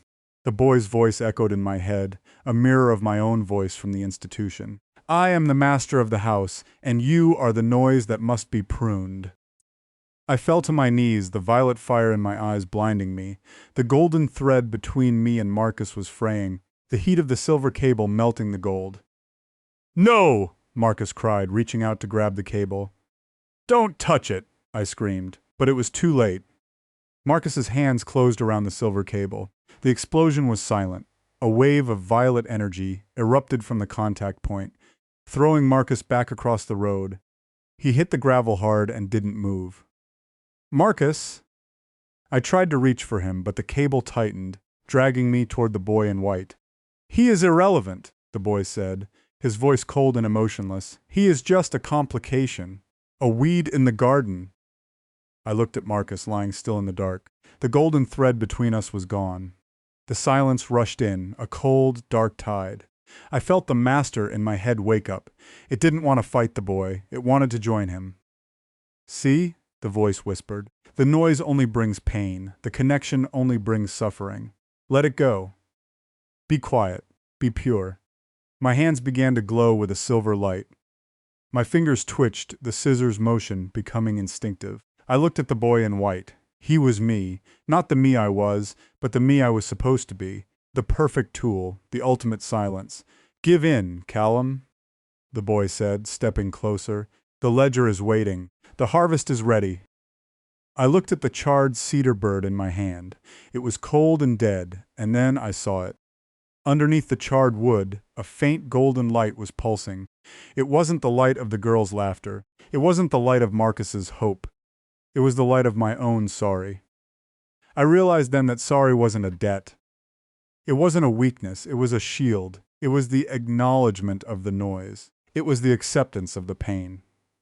I didn't try to fight the silver cable with gold. I fought it with gray. I reached into the wound at the center of my being, the one that had bled into the ash. I pulled out the regret, the grief, the 1,000 little deaths I had caused. I didn't turn them into a weapon. I turned them into a weight. I poured the sorry into the silver cable. The effect was instantaneous. The cable, once light and fast, became heavy and sluggish. The violet fire began to flicker, overwhelmed by the sheer, crushing weight of the regret. The boy in white stumbled, his translucent skin turning a dull, bruised gray. "What? What are you doing?" he gasped, his voice cracking. "This is not the silence." "No," I said, standing up, the cable dragging on the ground. "It's the truth." I walked toward him, every step an agony of memory. I showed him the dog on the gravel. I showed him the teacher's brain. I showed him the grandmother's hollow eyes. I showed him the weight of the silence. The boy screamed, his violet eyes shattering. His silver bird dissolved into ash, and the cable snapped, the energy dissipating into the night. He fell to the ground, his white gown turning to rags. He wasn't a master anymore. He was just a boy, small and terrified, weeping in the dark. I stood over him, the charred bird in my hand. I could have pruned him. I could have ended the silence forever by becoming the master of his pain, but I didn't. I reached out and touched his shoulder. "I'm sorry," I whispered. The boy looked up at me, his eyes, now a pale human blue. He didn't say anything, he just nodded, and then he vanished. Not into sound, not into light. He just faded away, a ghost that had finally been seen. The road was quiet again. But it wasn't the cold silence of the void. It was the quiet of the night, full of the sounds of the woods and the distant hum of the world. I ran to Marcus. He was breathing, his chest rising and falling in a slow, steady rhythm. His hands were burned, the skin red and blistered where he had touched the cable. "Marcus," I whispered, shaking him gently. He groaned and opened his eyes. He looked at me, then at the empty road. "Is he gone?" "Yeah," I said. "He's gone." Marcus sat up, wincing as he looked at his hands. That hurt." "I know," I said. "I'm sorry." Marcus looked at me, a small, tired smile on his face. "Stop saying that, Callum. It's starting to get annoying." I laughed, a short, ragged sound that felt like a blessing. I helped him up, and we stood together on the dark road. The hum in my teeth was still there. It would always be there, but it was different now. It was a harmony, a complex, messy, beautiful harmony of silver and gold and gray. We started walking again. We didn't know where we were going. We didn't know who was waiting for us in the next town or the next. But we knew that the ledger was still open. And we knew that the harvest wasn't over. But as the first light of dawn began to touch the tops of the Vermont hills, I felt a sense of peace that had nothing to do with the silence. I was Callum. I was the one who held the threads, and I was the one who would never be quiet again. The road ahead was bright, and the noise was beautiful. But as we walked, I saw a single silver feather fall from the sky and land on the charred wing of the cedar bird. I didn't brush it off. I just kept walking. Because the story was only just beginning, and the nightmare was still custom-made. We reached the crest of a hill, and below us the world opened up. A vast valley of mist and light, dotted with the tiny glowing windows of distant houses. Each window was a story. Each story was a thread, and I was the weaver. I looked at Marcus, his face illuminated by the morning sun. "Ready?" I asked. He nodded, his eyes bright with a new kind of fire. "Ready?" We walked down into the valley, into the noise, into the life. And the silence followed us, a shadow that would never truly leave. But we weren't afraid. Because we had the bird, we had the gold, and we had each other. The end of the road, the beginning of the world, Callum, the weaver, the light, the noise, forever. The sun did not rise so much as it hemorrhaged across the horizon, a bruised palette of ochre and sickly phlegm yellow that offered no warmth. As we descended into the valley, the peace I had felt moments ago began to curdle, thickening in my throat like cooling wax. The mist wasn't a veil, it was a shroud heavy and smelling of wet copper and old, stagnant water. "Callum," Marcus said, his voice sounding damp. I looked at him. The bright fire in his eyes I had seen at the crest of the hill was gone, replaced by a flat, milky sheen. The blisters on his hands weren't weeping clear fluid anymore. They were leaking something thick and silver, the same viscous mercury light that had pulsed in the quiet one's cable. The wounds weren't healing, they were becoming. "It's just the light, Marcus," I lied, my own voice vibrating against my teeth. "We're almost there." But where was there? As the mist thinned, the tiny, glowing windows I had admired from the ridge revealed their true geometry. They weren't houses, they were rows upon rows of identical, windowless monoliths, constructed from a material that looked like polished bone. There were no streets, only narrow, labyrinthine trenches cut into the gray earth. The noise I had celebrated, the messy, beautiful harmony, was changing. The birdsong didn't chirp. It repeated in a 3-second loop, a digital glitch in the throat of a forest that was becoming increasingly skeletal. The wind didn't whistle through the trees. It hissed through the hollowed-out trunks, like steam escaping a valve. I looked down at the charred cedar bird in my hand. The silver feather hadn't just landed on it. It had rooted. Tiny, microscopic filaments were branching out from the quill, stitching themselves into the burnt wood, weaving a metallic nervous system over the blackened wing. As I watched, the bird's head jerked. A stiff, mechanical twitch. Snip, I froze.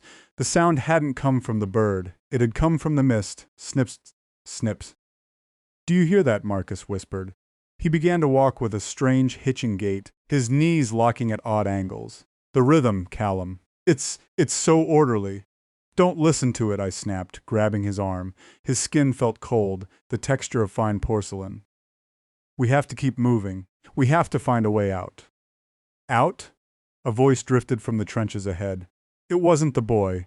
It was a chorus, a soft, synchronized murmur that sounded like 1,000 pages turning at once. "There is no out in a closed system, Callum. There is only the refinement." We reached the first of the bone-white structures. Above the doorless entrance, a sign was at center-head in script, so fine it looked like a vein. "The Archive of Unspent Sorrow." The air here was dry, smelling of ozone and ancient dust. I looked back, hoping to see the road we had traveled, but the path was gone. The forest had been replaced by a wall of towering filing cabinets that stretched up into the jaundiced sky, their drawers vibrating with a low-frequency hum. "The ledger is not a book," the chorus whispered, the sound now coming from the vents in the ground. "The ledger is the landscape." Marcus stopped. He turned to face me, and I saw with a jolt of horror that the silver from his hands had climbed his arms, mapping his veins in shimmering metallic ink. It reached his throat, and his voice became a chime. "I don't think I'm Marcus anymore, Callum," he said, his expression one of terrifying serenity.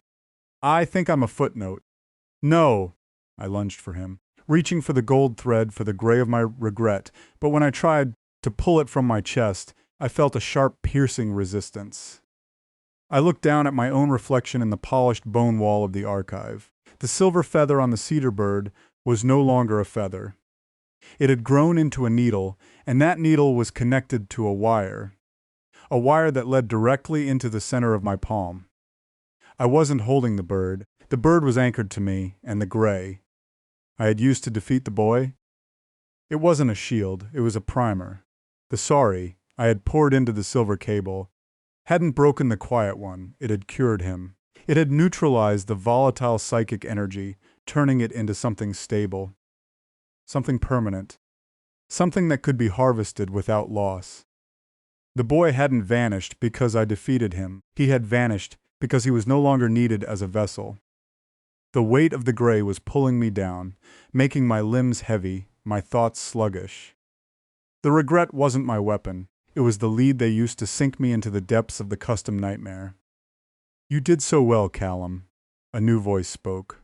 This one was close, right behind my ear, warm breath that smelled of cedar and ash. I spun around, but there was no one there, only a tall, slender mirror standing in the middle of the trench. In the reflection, I didn't see myself. I saw a man in a clinical white suit, his face a smooth, featureless expanse of pale skin, save for a mouth that was stitched shut with golden thread. He was holding a pair of long silver shears. "The weaver needs a loom," the mouthless man spoke into my mind. He stepped out of the mirror. not into the world, but into me. I felt a cold, invasive presence slide behind my eyes, my vision fractured. Suddenly, I wasn't seeing the bone-white buildings or the filing cabinets. I was seeing the world as a series of pulsing, interconnected lines. I saw the grandmother, her hollow eyes now glowing with a soft, amber light as she sat in one of the trenches, tirelessly knitting a shroud from the hair of the children she had harvested. I saw the man in the suit, standing atop the filing cabinets, filing away the screams of the townspeople like they were tax returns. And I saw Marcus. He was standing in front of a massive upright loom made of human teeth. The silver in his veins was being pulled out through his fingertips, spun into a fine, shimmering thread that the loom hungrily consumed. "Marcus!"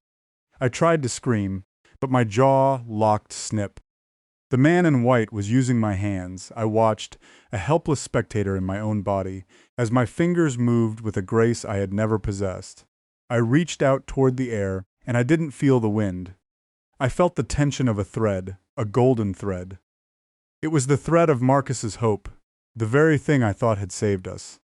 The most beautiful noise, the voice in my head purred, is the sound of a string snapping under the weight of its own purity. My hand, clutching the silver-feathered bird, moved toward the gold. The bird's beak opened, and I realized it wasn't a beak at all. It was a specialized notch, designed to catch and hold. The silver needle in my palm began to glow. "Callum, please," Marcus gasped. The silver was reaching his eyes now, turning the whites into mirrors. Don't let him." But I wasn't Callum anymore. I was the weaver, and the weaver had a quota to fill. I felt my heart slow down, the frantic nuds of my pulse smoothing out into a flat mechanical line. The pain of the gray regret began to fade, replaced by a terrifying, hollow numbness. It was so much easier this way, to not feel, to just prune. I felt the first golden thread catch in the bird's beak. The vibration was exquisite. It felt like a symphony of every "I love you," and it's okay, Marcus had ever spoken, all condensed into a single, high-pitched note. I opened the shears. "No." A small part of me whimpered, buried deep beneath the white-clad intruder. "Yes," the master of the house whispered, "the harvest is ready. And you, Callum, are the sharpest blade in the garden." The shears began to close. But as the blades touched the gold, a sudden, violent tremor shook the valley. The bone-white buildings groaned, the sky flickered, the phlegm yellow light giving way for a split second to a void of absolute, terrifying black. The ledger wasn't just being updated, it was being overwritten. Something was coming. Something that the master of the house hadn't accounted for. A sound began to rise from the trenches. Not a snip, not a hum, but a low, guttural thud. Thump, thump, thump, thump. It was a heartbeat. A massive tectonic heartbeat that seemed to be coming from beneath the very foundation of the archive. The man in white inside me recoiled, his presence flickering like a dying candle. "What is that?" His voice hissed in my mind, no longer calm. "Who is interfering with the custom?" I looked at Marcus. He had fallen to his knees, the silver threads in his eyes cracking. "Callum," he breathed, and this time his voice was his own. "The ground. It's breathing." I looked down. The gray earth was no longer solid. It was beginning to ripple, the trenches widening like gasping mouths.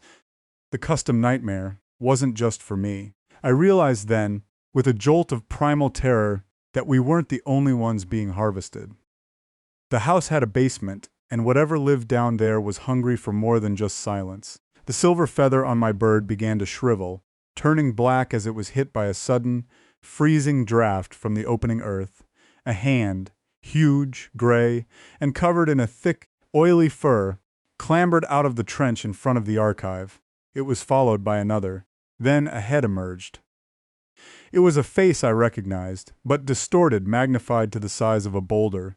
It was the dog from the gravel road, the one I had pruned. But it wasn't a dog anymore. It was a mountain of matted fur and stitched-together trauma, its eyes two vast, weeping craters of raw, red meat. And it wasn't alone. Behind it, rising from the depths of the ledger's foundation, were the others, The teacher with the exposed, pulsating brain. The grandmother. Her knitting needles now the size of spears. They weren't ghosts. They were the waste, the parts of the stories that couldn't be filed away. The nudge that refused to be quieted, and they were coming for the weaver. The man in white tried to flee my mind, but I felt a sudden, vicious surge of my own will. I clamped down on him, trapping him within the cage of my ribs. "You wanted the noise?" I screamed, the sound tearing my throat. "Here it is. I didn't use the gold. I didn't use the gray. I threw the bird, I threw the silver and cord, needle-beaked thing straight into the open, weeping eye of the gargantuan dog." The scream that followed wasn't human. It wasn't even a sound. It was a rupture in reality. The silver wire connected to my palm snapped, the backlash sending a jolt of pure, unadulterated agony through my nervous system. The valley began to collapse. The filing cabinets toppled, spilling millions of white pages into the air like a blizzard of dead skin. The bone-white buildings shattered into dust. "Callum! Run!" Marcus shouted, reaching out to grab me. But the ground was gone. We were falling through the layers of the nightmare, past the archive, past the road, down into the dark, wet center of the custom where the raw materials were kept, and as we fell, I saw the man in white. He was no longer inside me. He was falling alongside us, his suit torn, his mouth stitches ripped open to reveal a throat full of broken glass. "You've broken the seal," he wailed, his voice a chorus of shattering crystal. "The Unmaker is awake! The harvest is spoiled!" We hit something soft, damp. It was a mountain of cedar birds. Thousands of them, charred and broken, piled in a vast subterranean cavern that smelled of rot and wood smoke. I scrambled to my feet, pulling Marcus up with me. Above us, the sky, was a jagged hole leading back to the valley, but the hole was being filled by the massive, shifting shapes of the waste. But that wasn't the worst part. In the center of the cavern, surrounded by the mountain of birds, was a chair. It was a simple wooden chair like the one in the institution. And sitting in it was a girl. She was wearing a yellow dress, but the fabric was translucent, revealing the clockwork gears turning beneath her skin. She was holding a pair of golden scissors, and she was crying. Every tear that hit the floor turned into a new, uncharred cedar bird. "I can't stop," she sobbed, her voice, the sound of 1,000 music boxes playing out of tune. "The master says I have to keep making them. He says the noise will never end if I don't." I looked at the girl, and then I looked at the man in white, who was cowering in the shadows of the bird pile. "He's not the master," I said, my voice cold and hard. I looked at my hands. They were stained with silver and gold, the skin raw and bleeding. I looked at Marcus, who was staring at the girl with a look of profound, heartbreaking recognition. "Lily," he whispered. The girl froze. The clockwork in her chest stuttered. She looked up, her eyes wide and overflowing with golden light. "Marcus?" The custom nightmare didn't just belong to me. It was a shared architecture, a communal prison, and we had just found the engine. The man in white lunged forward, his silver shears flashing in the dim light. "Don't touch the source. The ledger must be balanced." But I was faster. I didn't have a weapon. I didn't have a thread. I had the weight of the entire archive in my head. I stepped between him and the girl, and as he swung the shears, I didn't flinch. I reached out and grabbed the blades with my bare hands. The silver sliced deep, hitting bone, but I didn't feel it. I felt the connection. I channeled everything: the dog, the teacher, the grandmother, the boy in white, the millions of pages of unspent sorrow. I didn't turn it into a weapon. I turned it into a story. "Once upon a time," I rasped, the blood from my hands dripping onto the golden scissors. "There was a boy who was told he was a monster." The man in white screamed, his body beginning to dissolve into ink. "But he wasn't a monster," I continued, my voice growing louder, drowning out the heartbeat of the waste. "He was just a mirror, and a mirror can only show you what you've brought to it." I twisted the shears, the metal groaning under the pressure. "And you," I looked the featureless man in his non-eyes, "have brought nothing but emptiness. The shears snapped. The explosion of energy was not silent this time. It was a roar. A chaotic, deafening blast of every sound the house had ever tried to prune. The cavern walls burst. The mountain of birds took flight, their charred wings catching fire as they swarmed toward the opening above. The man in white vanished into a cloud of black soot. I fell back, my hands a ruin of silver and gold. The girl in the yellow dress stood up. The clockwork in her chest had stopped.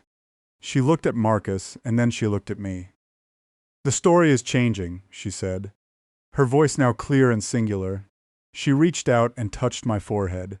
"The weaver is tired," she whispered. "It's time to let the threads tangle." The world turned white, but this wasn't the clinical white of the institution. It was the white of a blank page, waiting for a new ink. I woke up to the sound of a real bird. It was a sparrow, perched on a rusted guardrail. It chirped once, twice, and then flew away into a sky that was a soft, honest blue. I was lying on the gravel of a road, a real road. The asphalt was cracked, and weeds were pushing through the fissures. Marcus was lying a few feet away, his chest rising and falling in the deep sleep of the exhausted. His hands were scarred, thick, ropey welts that looked like silver thread. But they were closed, peaceful. I sat up, my body aching in a way that felt wonderfully, painfully human. My hands were bandaged with strips of yellow fabric. I looked around. We were still in Vermont. The hills were green, the mist rising naturally from the valleys as the morning sun warmed the earth. There were no bone-white buildings, no filing cabinets, but when I reached into my pocket, my fingers brushed against something hard and cold. I pulled it out. It was a small cedar bird. It wasn't charred, it wasn't silver, it was carved with a clumsy, amateurish hand, my hand, and in its beak it held a single golden thread. I looked down the road. About a mile away, I could see the outskirts of a small town. A real town. I could see the smoke rising from chimneys, the faint movement of cars. But as I watched, the air above the town shimmered for a fraction of a second. The houses looked like filing cabinets. The hum in my teeth returned, a low, persistent throb. The nightmare wasn't over. It had just expanded its borders. I stood up, wincing as the gravel dug into my feet. I walked over to Marcus and nudged him with my toe. "Wake up, Marcus!" He groaned, blinking against the light. He looked at me, then at the yellow bandages on my hands. Did we win?" I looked at the cedar bird in my palm. The golden thread in its beak was vibrating, pointing toward the town like a compass needle. "No," I said, helping him to his feet. "We just finished the prologue." We started walking toward the town. The noise of the world was louder than ever. The wind, the distant engines, the rustle of the grass. But underneath it all, I could hear the sound of 1,000 pairs of scissors, waiting in the shadows of the real world, waiting for the next harvest. "Callum?" Marcus asked as we reached the town limits sign. "Welcome to Oakhaven. Population 1,204. The 4 had been crossed out. A 2 had been painted over it in fresh silver ink. Yeah? I'm hungry!" I laughed, and the sound echoed through the quiet street, a sharp, jagged noise that didn't belong in a place this perfect. "Me too, Marcus. Me too." We stepped past the sign. Behind us, the silver ink on the 2 was still wet, and as the sun climbed higher, the shadow I cast on the road wasn't the shadow of a boy. It was the shadow of a man with shears. The road ahead was long, and the ledger was waiting for its next entry. The pavement of Oakhaven didn't just meet the soles of my boots. It seemed to yield a subtle, rhythmic give that felt less like sun-softened asphalt and more like the bruised skin of a peach. Every step we took into the town felt like an intrusion into a still life. The air was thick, oversweet with the scent of blooming lilacs and something sharper, the metallic tang of a wet whetstone. It was a sensory overload. A saccharine mask stretched tight over a skeleton of geometry. The houses were gabled and white, their shutters a uniform piercing forest green, but as we passed them, I noticed the windows. They weren't glass. They were cataracts of polished mica, reflecting the world back in distorted, silvery ripples that made my reflection look elongated, its limbs jointed like a marionette's. "Callum," Marcus whispered, his voice catching in the heavy air. "The birds! Look at the birds!" I followed his gaze to a power line stretching between two pristine wooden poles. A row of starlings sat there, perfectly spaced, exactly 4 inches apart. They didn't preen. They didn't chirp. They sat with their heads cocked at identical angles, their bead-black eyes fixed on us. As we walked under the wire, their heads pivoted in a synchronized, ratcheting motion. Click, click, click, tracking our progress with the mechanical precisions of a surveillance array. The hum in my teeth intensified, shifting from a low throb to a high, crystalline whine that vibrated in my jawbone. My shadow, that jagged thing with the long-handled shears, bled out across the white picket fences, its blades snipping at the ghostly flowers that grew in the yards. Where the shadow touched the blossoms, they didn't wilt. They turned to gray, ash falling in silent, rectangular flakes. "Don't look at it," I muttered, though I couldn't stop looking myself. "Just find somewhere with a door that locks." We reached the town square. It was a postcard nightmare. In the center stood a bronze statue of a man holding a ledger, his face worn smooth by an impossible amount of time, leaving him featureless. Around the base of the statue, the "2" from the sign was repeated. It set her head into the stone in that same shimmering silver ink. Population, 2. The realization hit me like a physical blow. The 1,000 Hoda 4 hadn't been a count of people living here. It was a tally of the harvest, and now the ledger had been cleared for us. There, Marcus pointed toward a storefront with a faded red awning, the gilded spoon. The windows were fogged from the inside, a warm, moist condensation that suggested life, or at least the heat of a kitchen. My stomach let out a hollow, agonizing growl, a sound that felt dangerously loud in the oppressive quiet of Oakhaven. We pushed through the door. A bell chimed above us, a silver, discordant note that lingered too long, vibrating in the marrow of my shins. The diner was a cavern of chrome and cracked vinyl. The smell hit us first.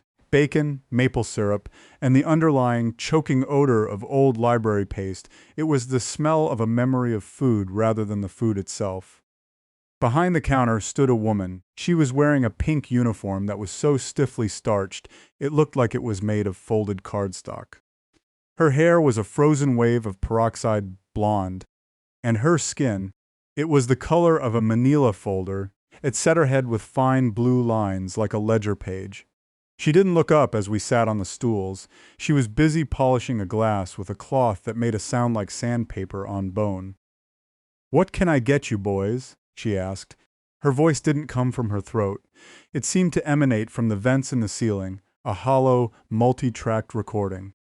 "We have the special. We always have the special." "Water," I said, my throat feeling like it was lined with rusted staples.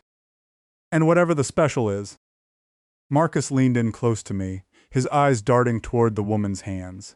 Her fingers were long, too long, and the nails were silver, sharpened to fine, needle-like points. "Callum, look at the menu." I looked down at the plastic-covered sheet on the counter. There were no prices. There were no descriptions. There were only dates. May 14th, the first lie. August 2nd, the broken promise. November 12th, the quiet room. The waitress set 2 glasses of water down. The liquid was clear, but as I reached for mine, I saw a single golden thread spiraling at the bottom of the glass, twitching like a drowning worm. "On the house," she said, and for the first time she looked at us. Her eyes weren't eyes. They were horizontal slits, like the coin slots on a vending machine. Deep inside them, I could see the faint, rhythmic ticking of gears. "You're late," she whispered, the recording of her voice warping, slowing down until it was a low, guttural growl. "The master has been waiting to balance the books. You've brought so much excess." She reached out, her silver needle fingers hovering inches from my bandaged hand. I felt a tug, not on my skin but on my history. The memories of the archive, the dog, the man in white. They all surged toward her, a pressurized tide of trauma looking for an exit. Eat, she commanded, sliding 2 plates toward us. On the plates were 2 perfectly fried eggs. But the yolks weren't yellow. They were the color of the silver ink on the town sign, shimmering with a metallic luster. And the whites. The whites were made of finely shredded paper, each strip covered in tiny, microscopic handwriting. I looked at the plate, and then I looked at my shadow. On the floor of the diner, the shadow shears were open wide, their blades positioned around the waitress's shadow neck. The hum in my teeth reached a crescendo. "I'm not hungry anymore," I said, my voice sounding like the snap of a dry branch. "You have to eat," the woman said, her face beginning to peel at the edges, revealing layers of yellowed parchment beneath. "The custom requires a vessel. If you don't take it in, the noise will come back." "Do you want the noise, Callum? Do you want the screaming to start again?" Outside, the sky suddenly bruised into a deep, sickly purple. The starlings on the wire began to shriek, a sound like metal being fed into a wood chipper. Marcus grabbed his fork, his hands shaking. I can't go back to the dark, Callum. I'll eat it. I'll eat anything if it makes the noise stop." "Marcus, no." I reached out to stop him, but the waitress was faster. Her hand shot across the counter, her silver nails sinking into the wood with a wet thwack. "Let him provide," she hissed. "The ledger must be balanced. A soul for a story, a silence for a scream." She leaned over the counter, her paper skin fluttering in a wind that didn't exist. "And you, little weaver, you have a debt that can't be paid in eggs." She pointed a long, serrated finger toward the back of the diner, where a door stood slightly ajar. Through the crack, I didn't see a kitchen.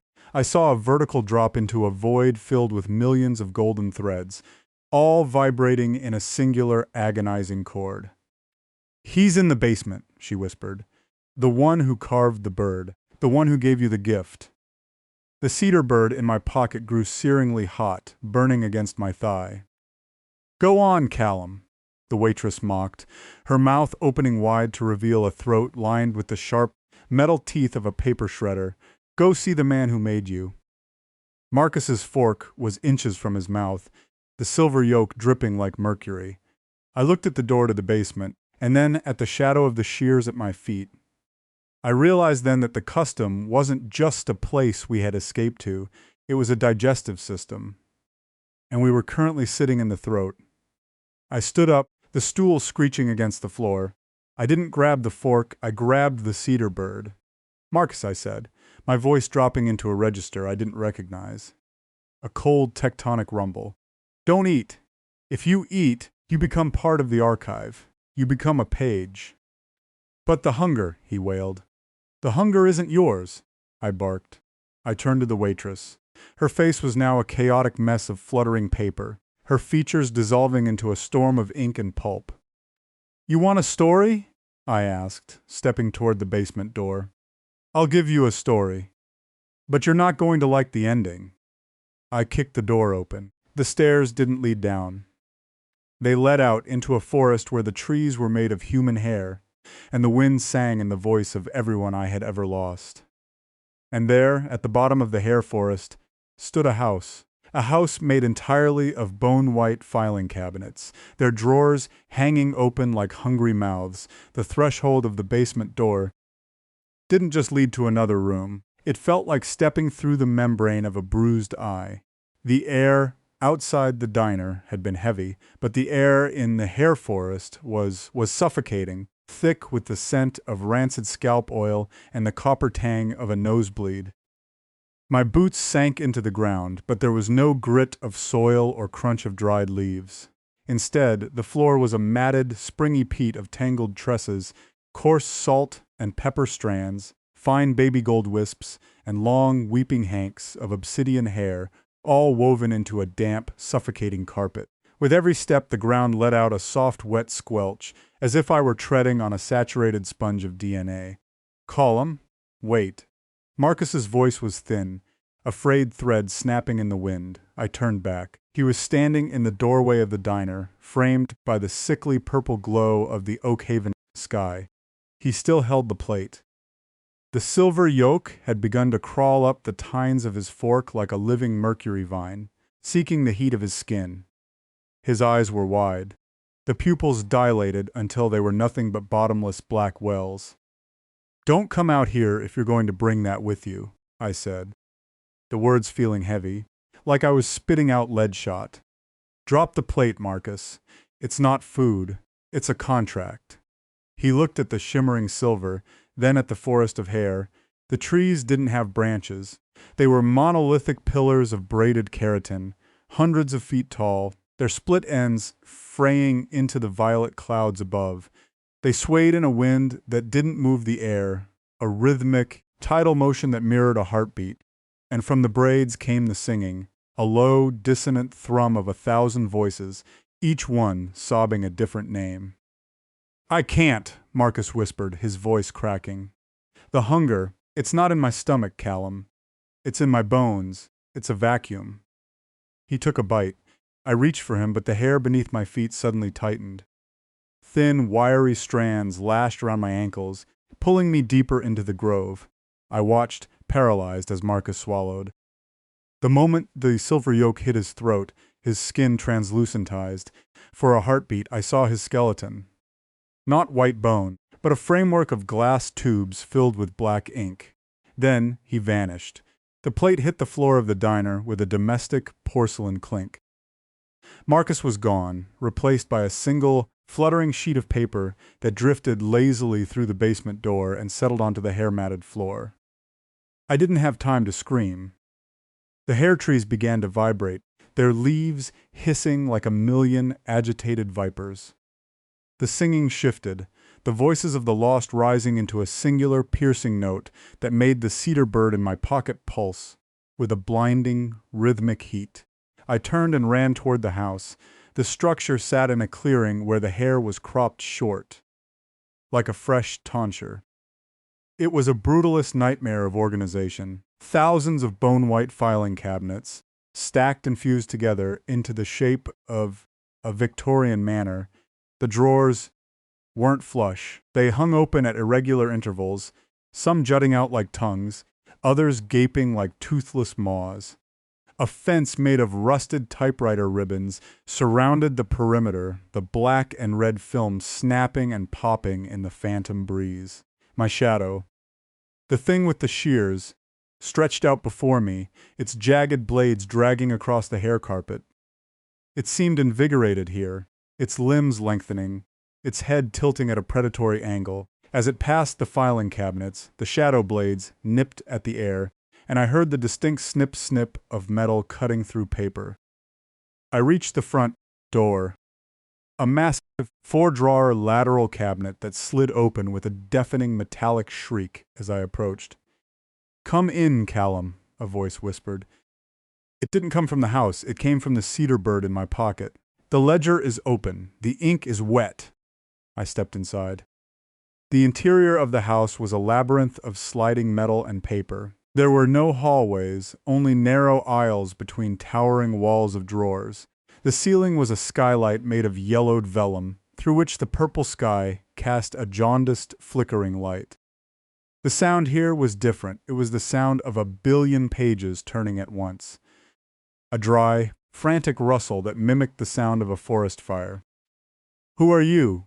I shouted, my voice swallowed instantly by the absorbent paper walls. I pulled the cedar bird from my pocket. It was no longer just a carving. The wood had softened, the grain rippling like muscle. The bird's head turned, its tiny bead-like eyes fixed on a specific cabinet at the end of the aisle. I walked toward it, my heart hammering against my ribs like a trapped bird. The labels on the drawers were blurring past, failed attempts at mercy, the weight of unspent grief, stutters, and false starts. I stopped in front of a drawer labeled with a date. My birth date. Beneath it, in the same silver ink as the Oakhaven sign, were the words, "The Weaver's Unfinished Sympathy." The drawer didn't wait for me to touch it. It hissed open, exhaling a cloud of dust that smelled of cedar and old blood.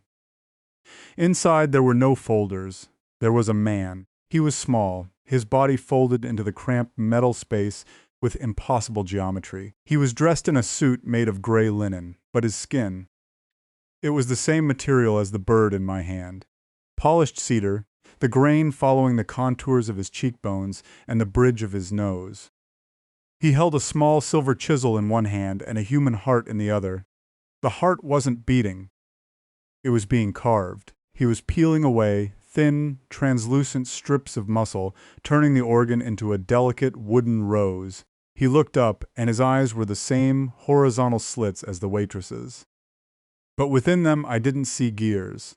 I saw a library. Rows upon rows of books, their spines cracking under the weight of the stories they held. "You're late," the carver said, his voice, the sound of a bow drawing across a cello string. The archive was beginning to grow restless. It doesn't like gaps in the narrative.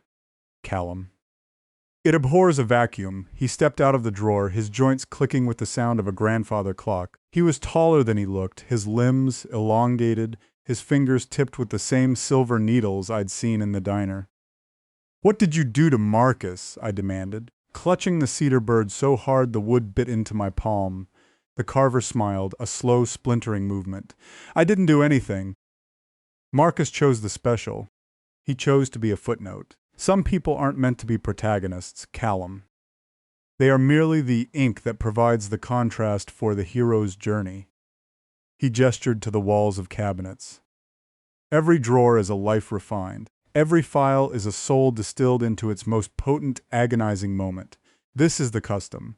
We take the mess of existence, the blood, the bile, the confusing, jagged edges of memory, and we file it.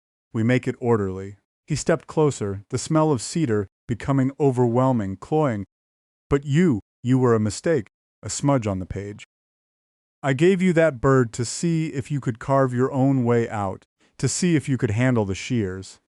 I looked down at my shadow. The shadow shears were trembling, the blades twitching with a hunger of their own. "I don't want to be a weaver," I spat. "I want to go home."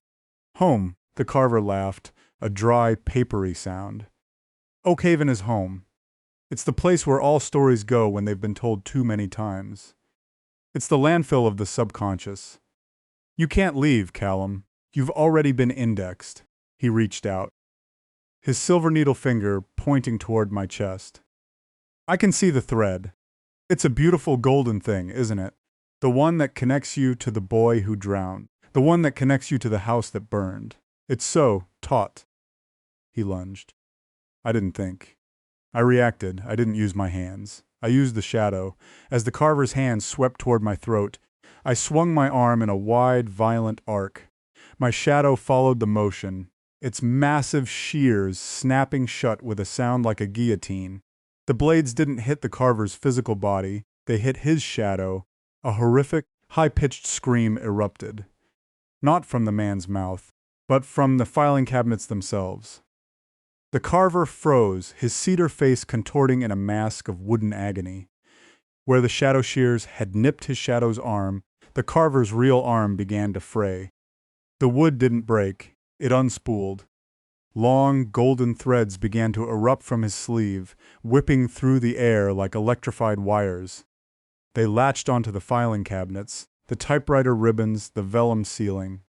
"You fool!" the carver shrieked, his voice distorting into a cacophony of 1,000 screaming voices.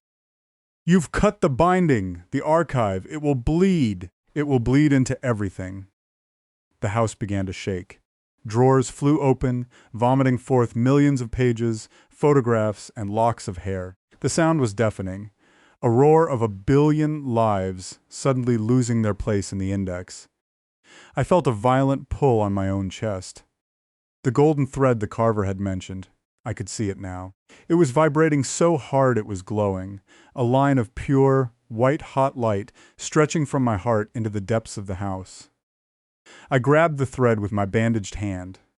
It burned like a live wire, the heat searing through the cloth, through the skin, down to the bone. If I'm indexed, I screamed over the roar of the collapsing reality. Then I'm the one who decides when the story ends. I brought the cedar bird down onto the thread. The wood of the bird touched the light of the thread, and the world turned white. The last thing I saw was the carver dissolving into a cloud of sawdust and silver ink, his eyes wide with a realization that came too late. Then there was only the hum, the high, crystalline whine in my teeth, and then the silence of a blank page. I woke up face down on a surface that was cold, hard, and smelled of industrial cleaner. My head throbbed with the rhythm of a dull saw. I pushed myself up, my muscles screaming in protest. I wasn't in the hair forest. I wasn't in the filing cabinet house. I was in a hallway, a long, sterile corridor with white tile floors and fluorescent lights that flickered with a rhythmic, mechanical click, click, click. I looked at my hands. The bandages were gone. My palms were scarred, fine, silver lines, etc. had into the skin like the grain of wood. I reached into my pocket. The cedar bird was gone. Instead, I found a small, rectangular piece of cardstock. I pulled it out. It was a library slip. Name, Callum, due date, overdue status, recall initiated. I looked up. At the end of the hallway, a door stood ajar. Through the crack, I could see a row of starlings sitting on a wire, their heads cocked at identical angles, and standing beneath them was Marcus. He was wearing a pink waitress's uniform. He was polishing a glass with a cloth that sounded like sandpaper on bone. He didn't look at me, he just kept polishing, but as I watched, he reached into his pocket and pulled out a silver chisel. The hum in my teeth returned, louder than ever. I turned to run the other way, but the hallway didn't have another end. It just stretched on forever, lined with bone-white filing cabinets, every single one of them labeled with my name. The first drawer hissed open. The air in the hallway didn't just smell like industrial cleaner. It smelled like the erasure of things. It was the scent of bleach over old blood, of ozone, and the sharp, alkaline sting of a fresh eraser rubbing against a page until the paper thinned and tore.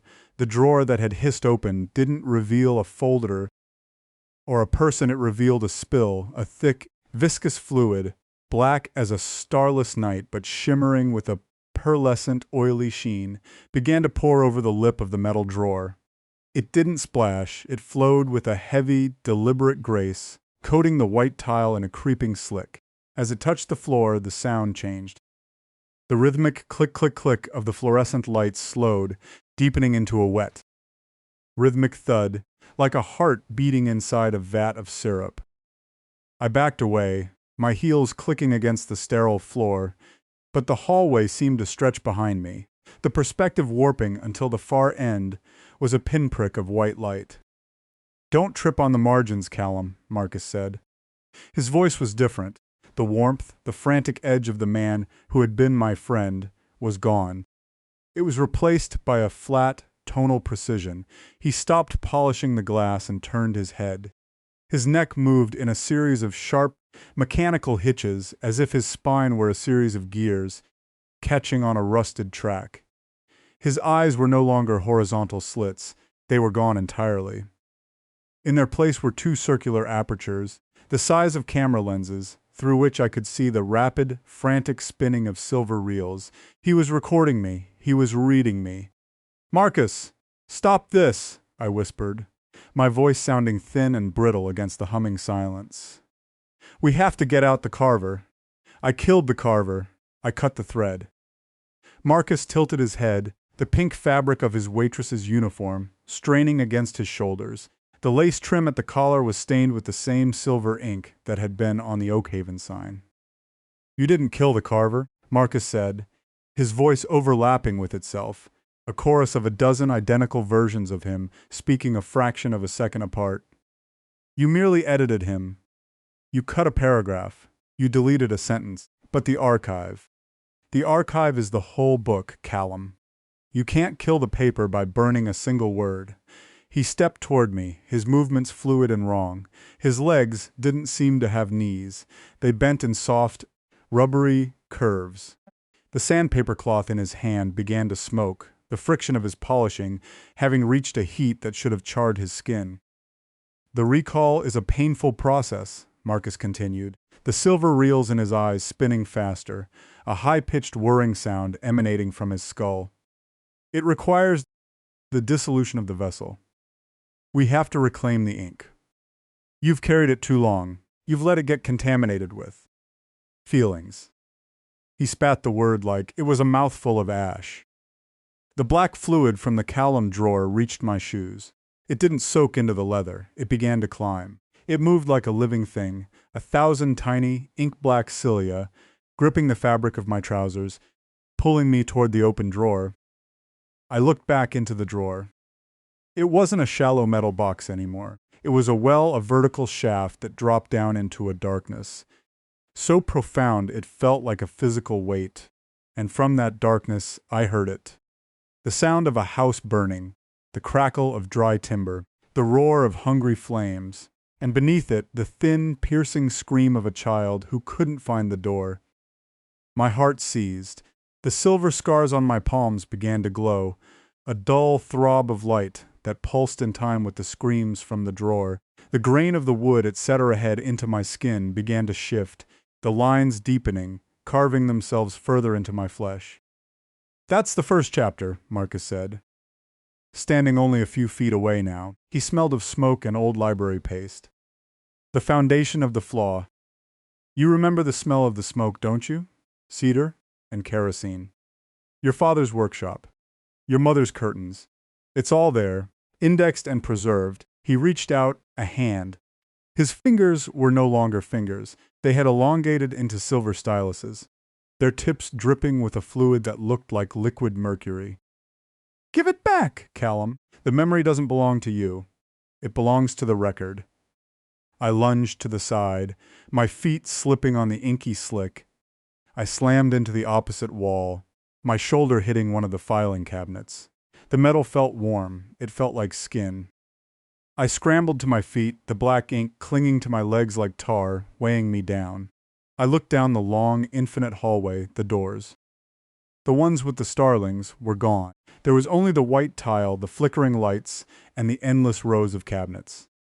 Click, click, click. The lights flickered, and for a split second the world changed. In the darkness between the flashes, I didn't see a hallway. I saw a rib cage, massive, curved beams of bone arched over me, the ceiling a pulsing, translucent membrane of skin. The filing cabinets were teeth, rooted into the floor and ceiling, their drawers the gaps where the rot had set in. Then the light returned, and I was back in the sterile corridor.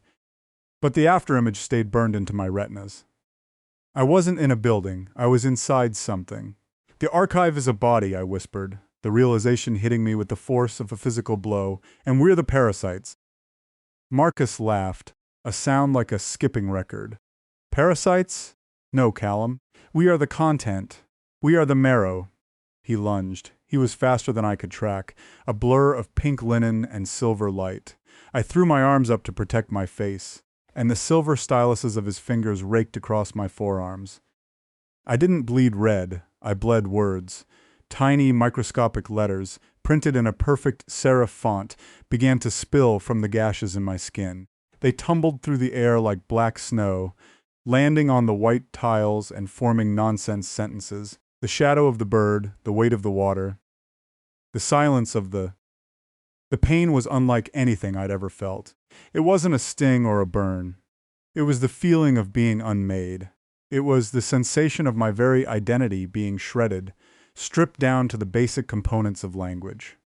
I fell to my knees, my breath coming in ragged, ink-stained gasps. The black fluid from the drawer was up to my waist now, dragging me toward the yawning void of the column file. "It's easier if you don't struggle," Marcus said. Standing over me, he looked down, his camera lens eyes adjusting their focus. "The editing process is precise. We only take what is necessary for the story.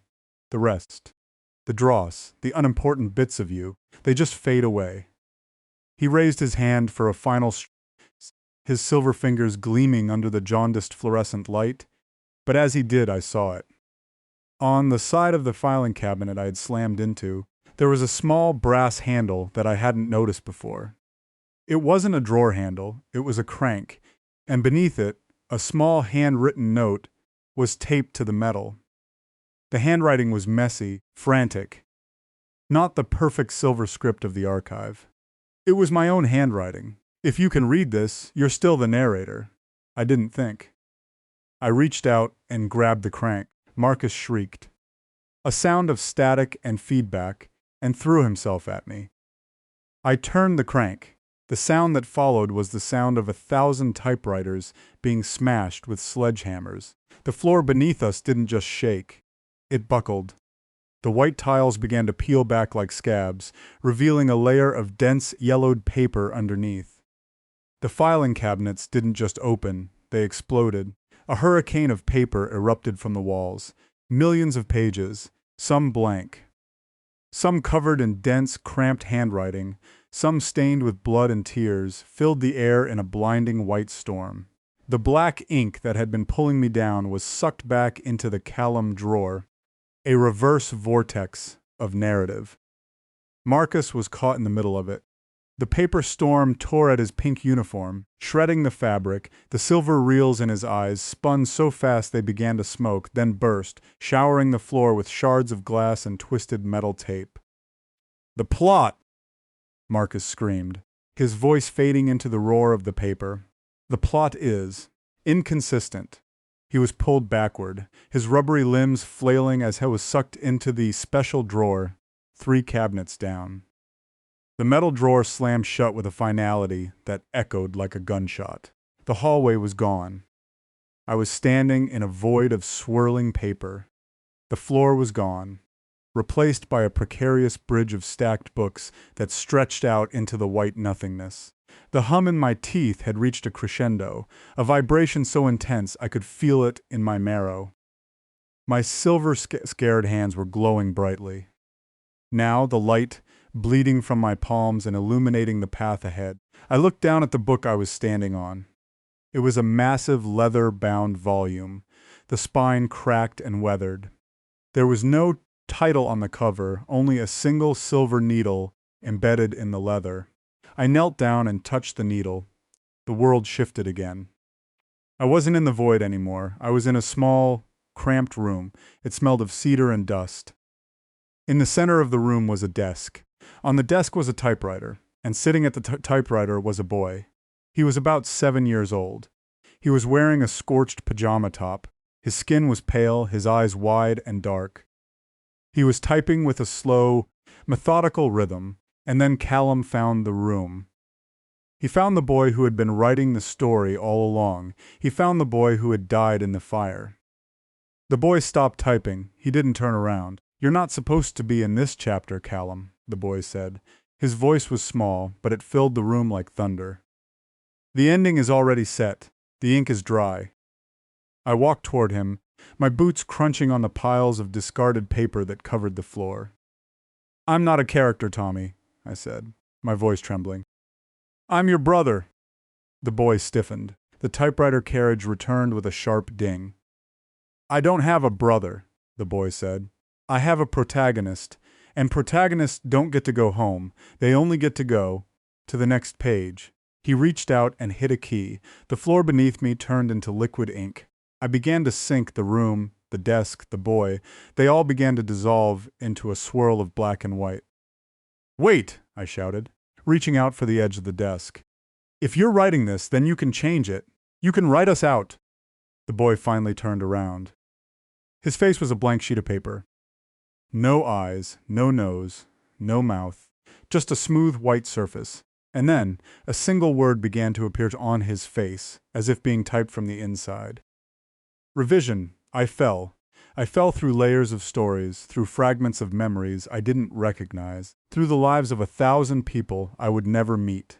I saw Marcus, the real Marcus, standing in a field of sunflowers, laughing.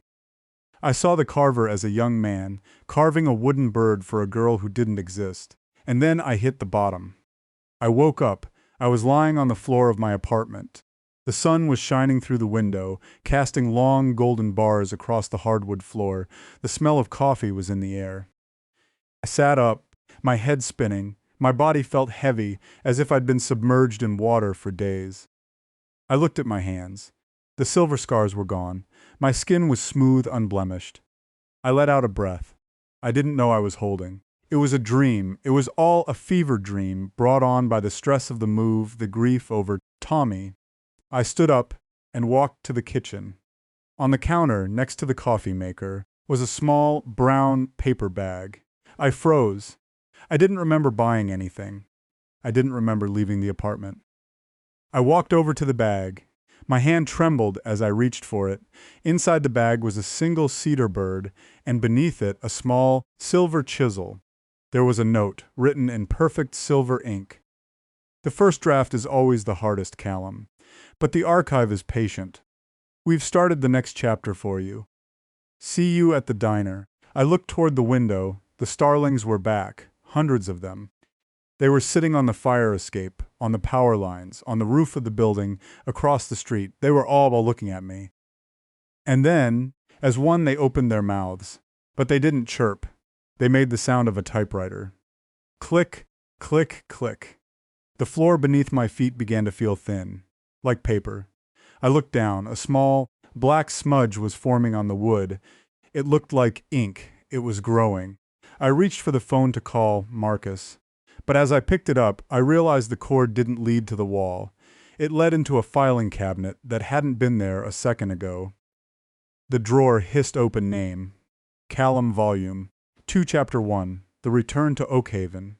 I didn't scream. I couldn't. I just watched as the silver ink began to crawl up my arm, writing the story of my life directly onto my skin. Once upon a time, I whispered, my voice no longer my own. There was a man who thought he could leave the book. The starlings took flight, their wings sounding like the turning of 1,000,000,000 pages, and then the door to my apartment slid open. It didn't swing on hinges. It slid open like a drawer.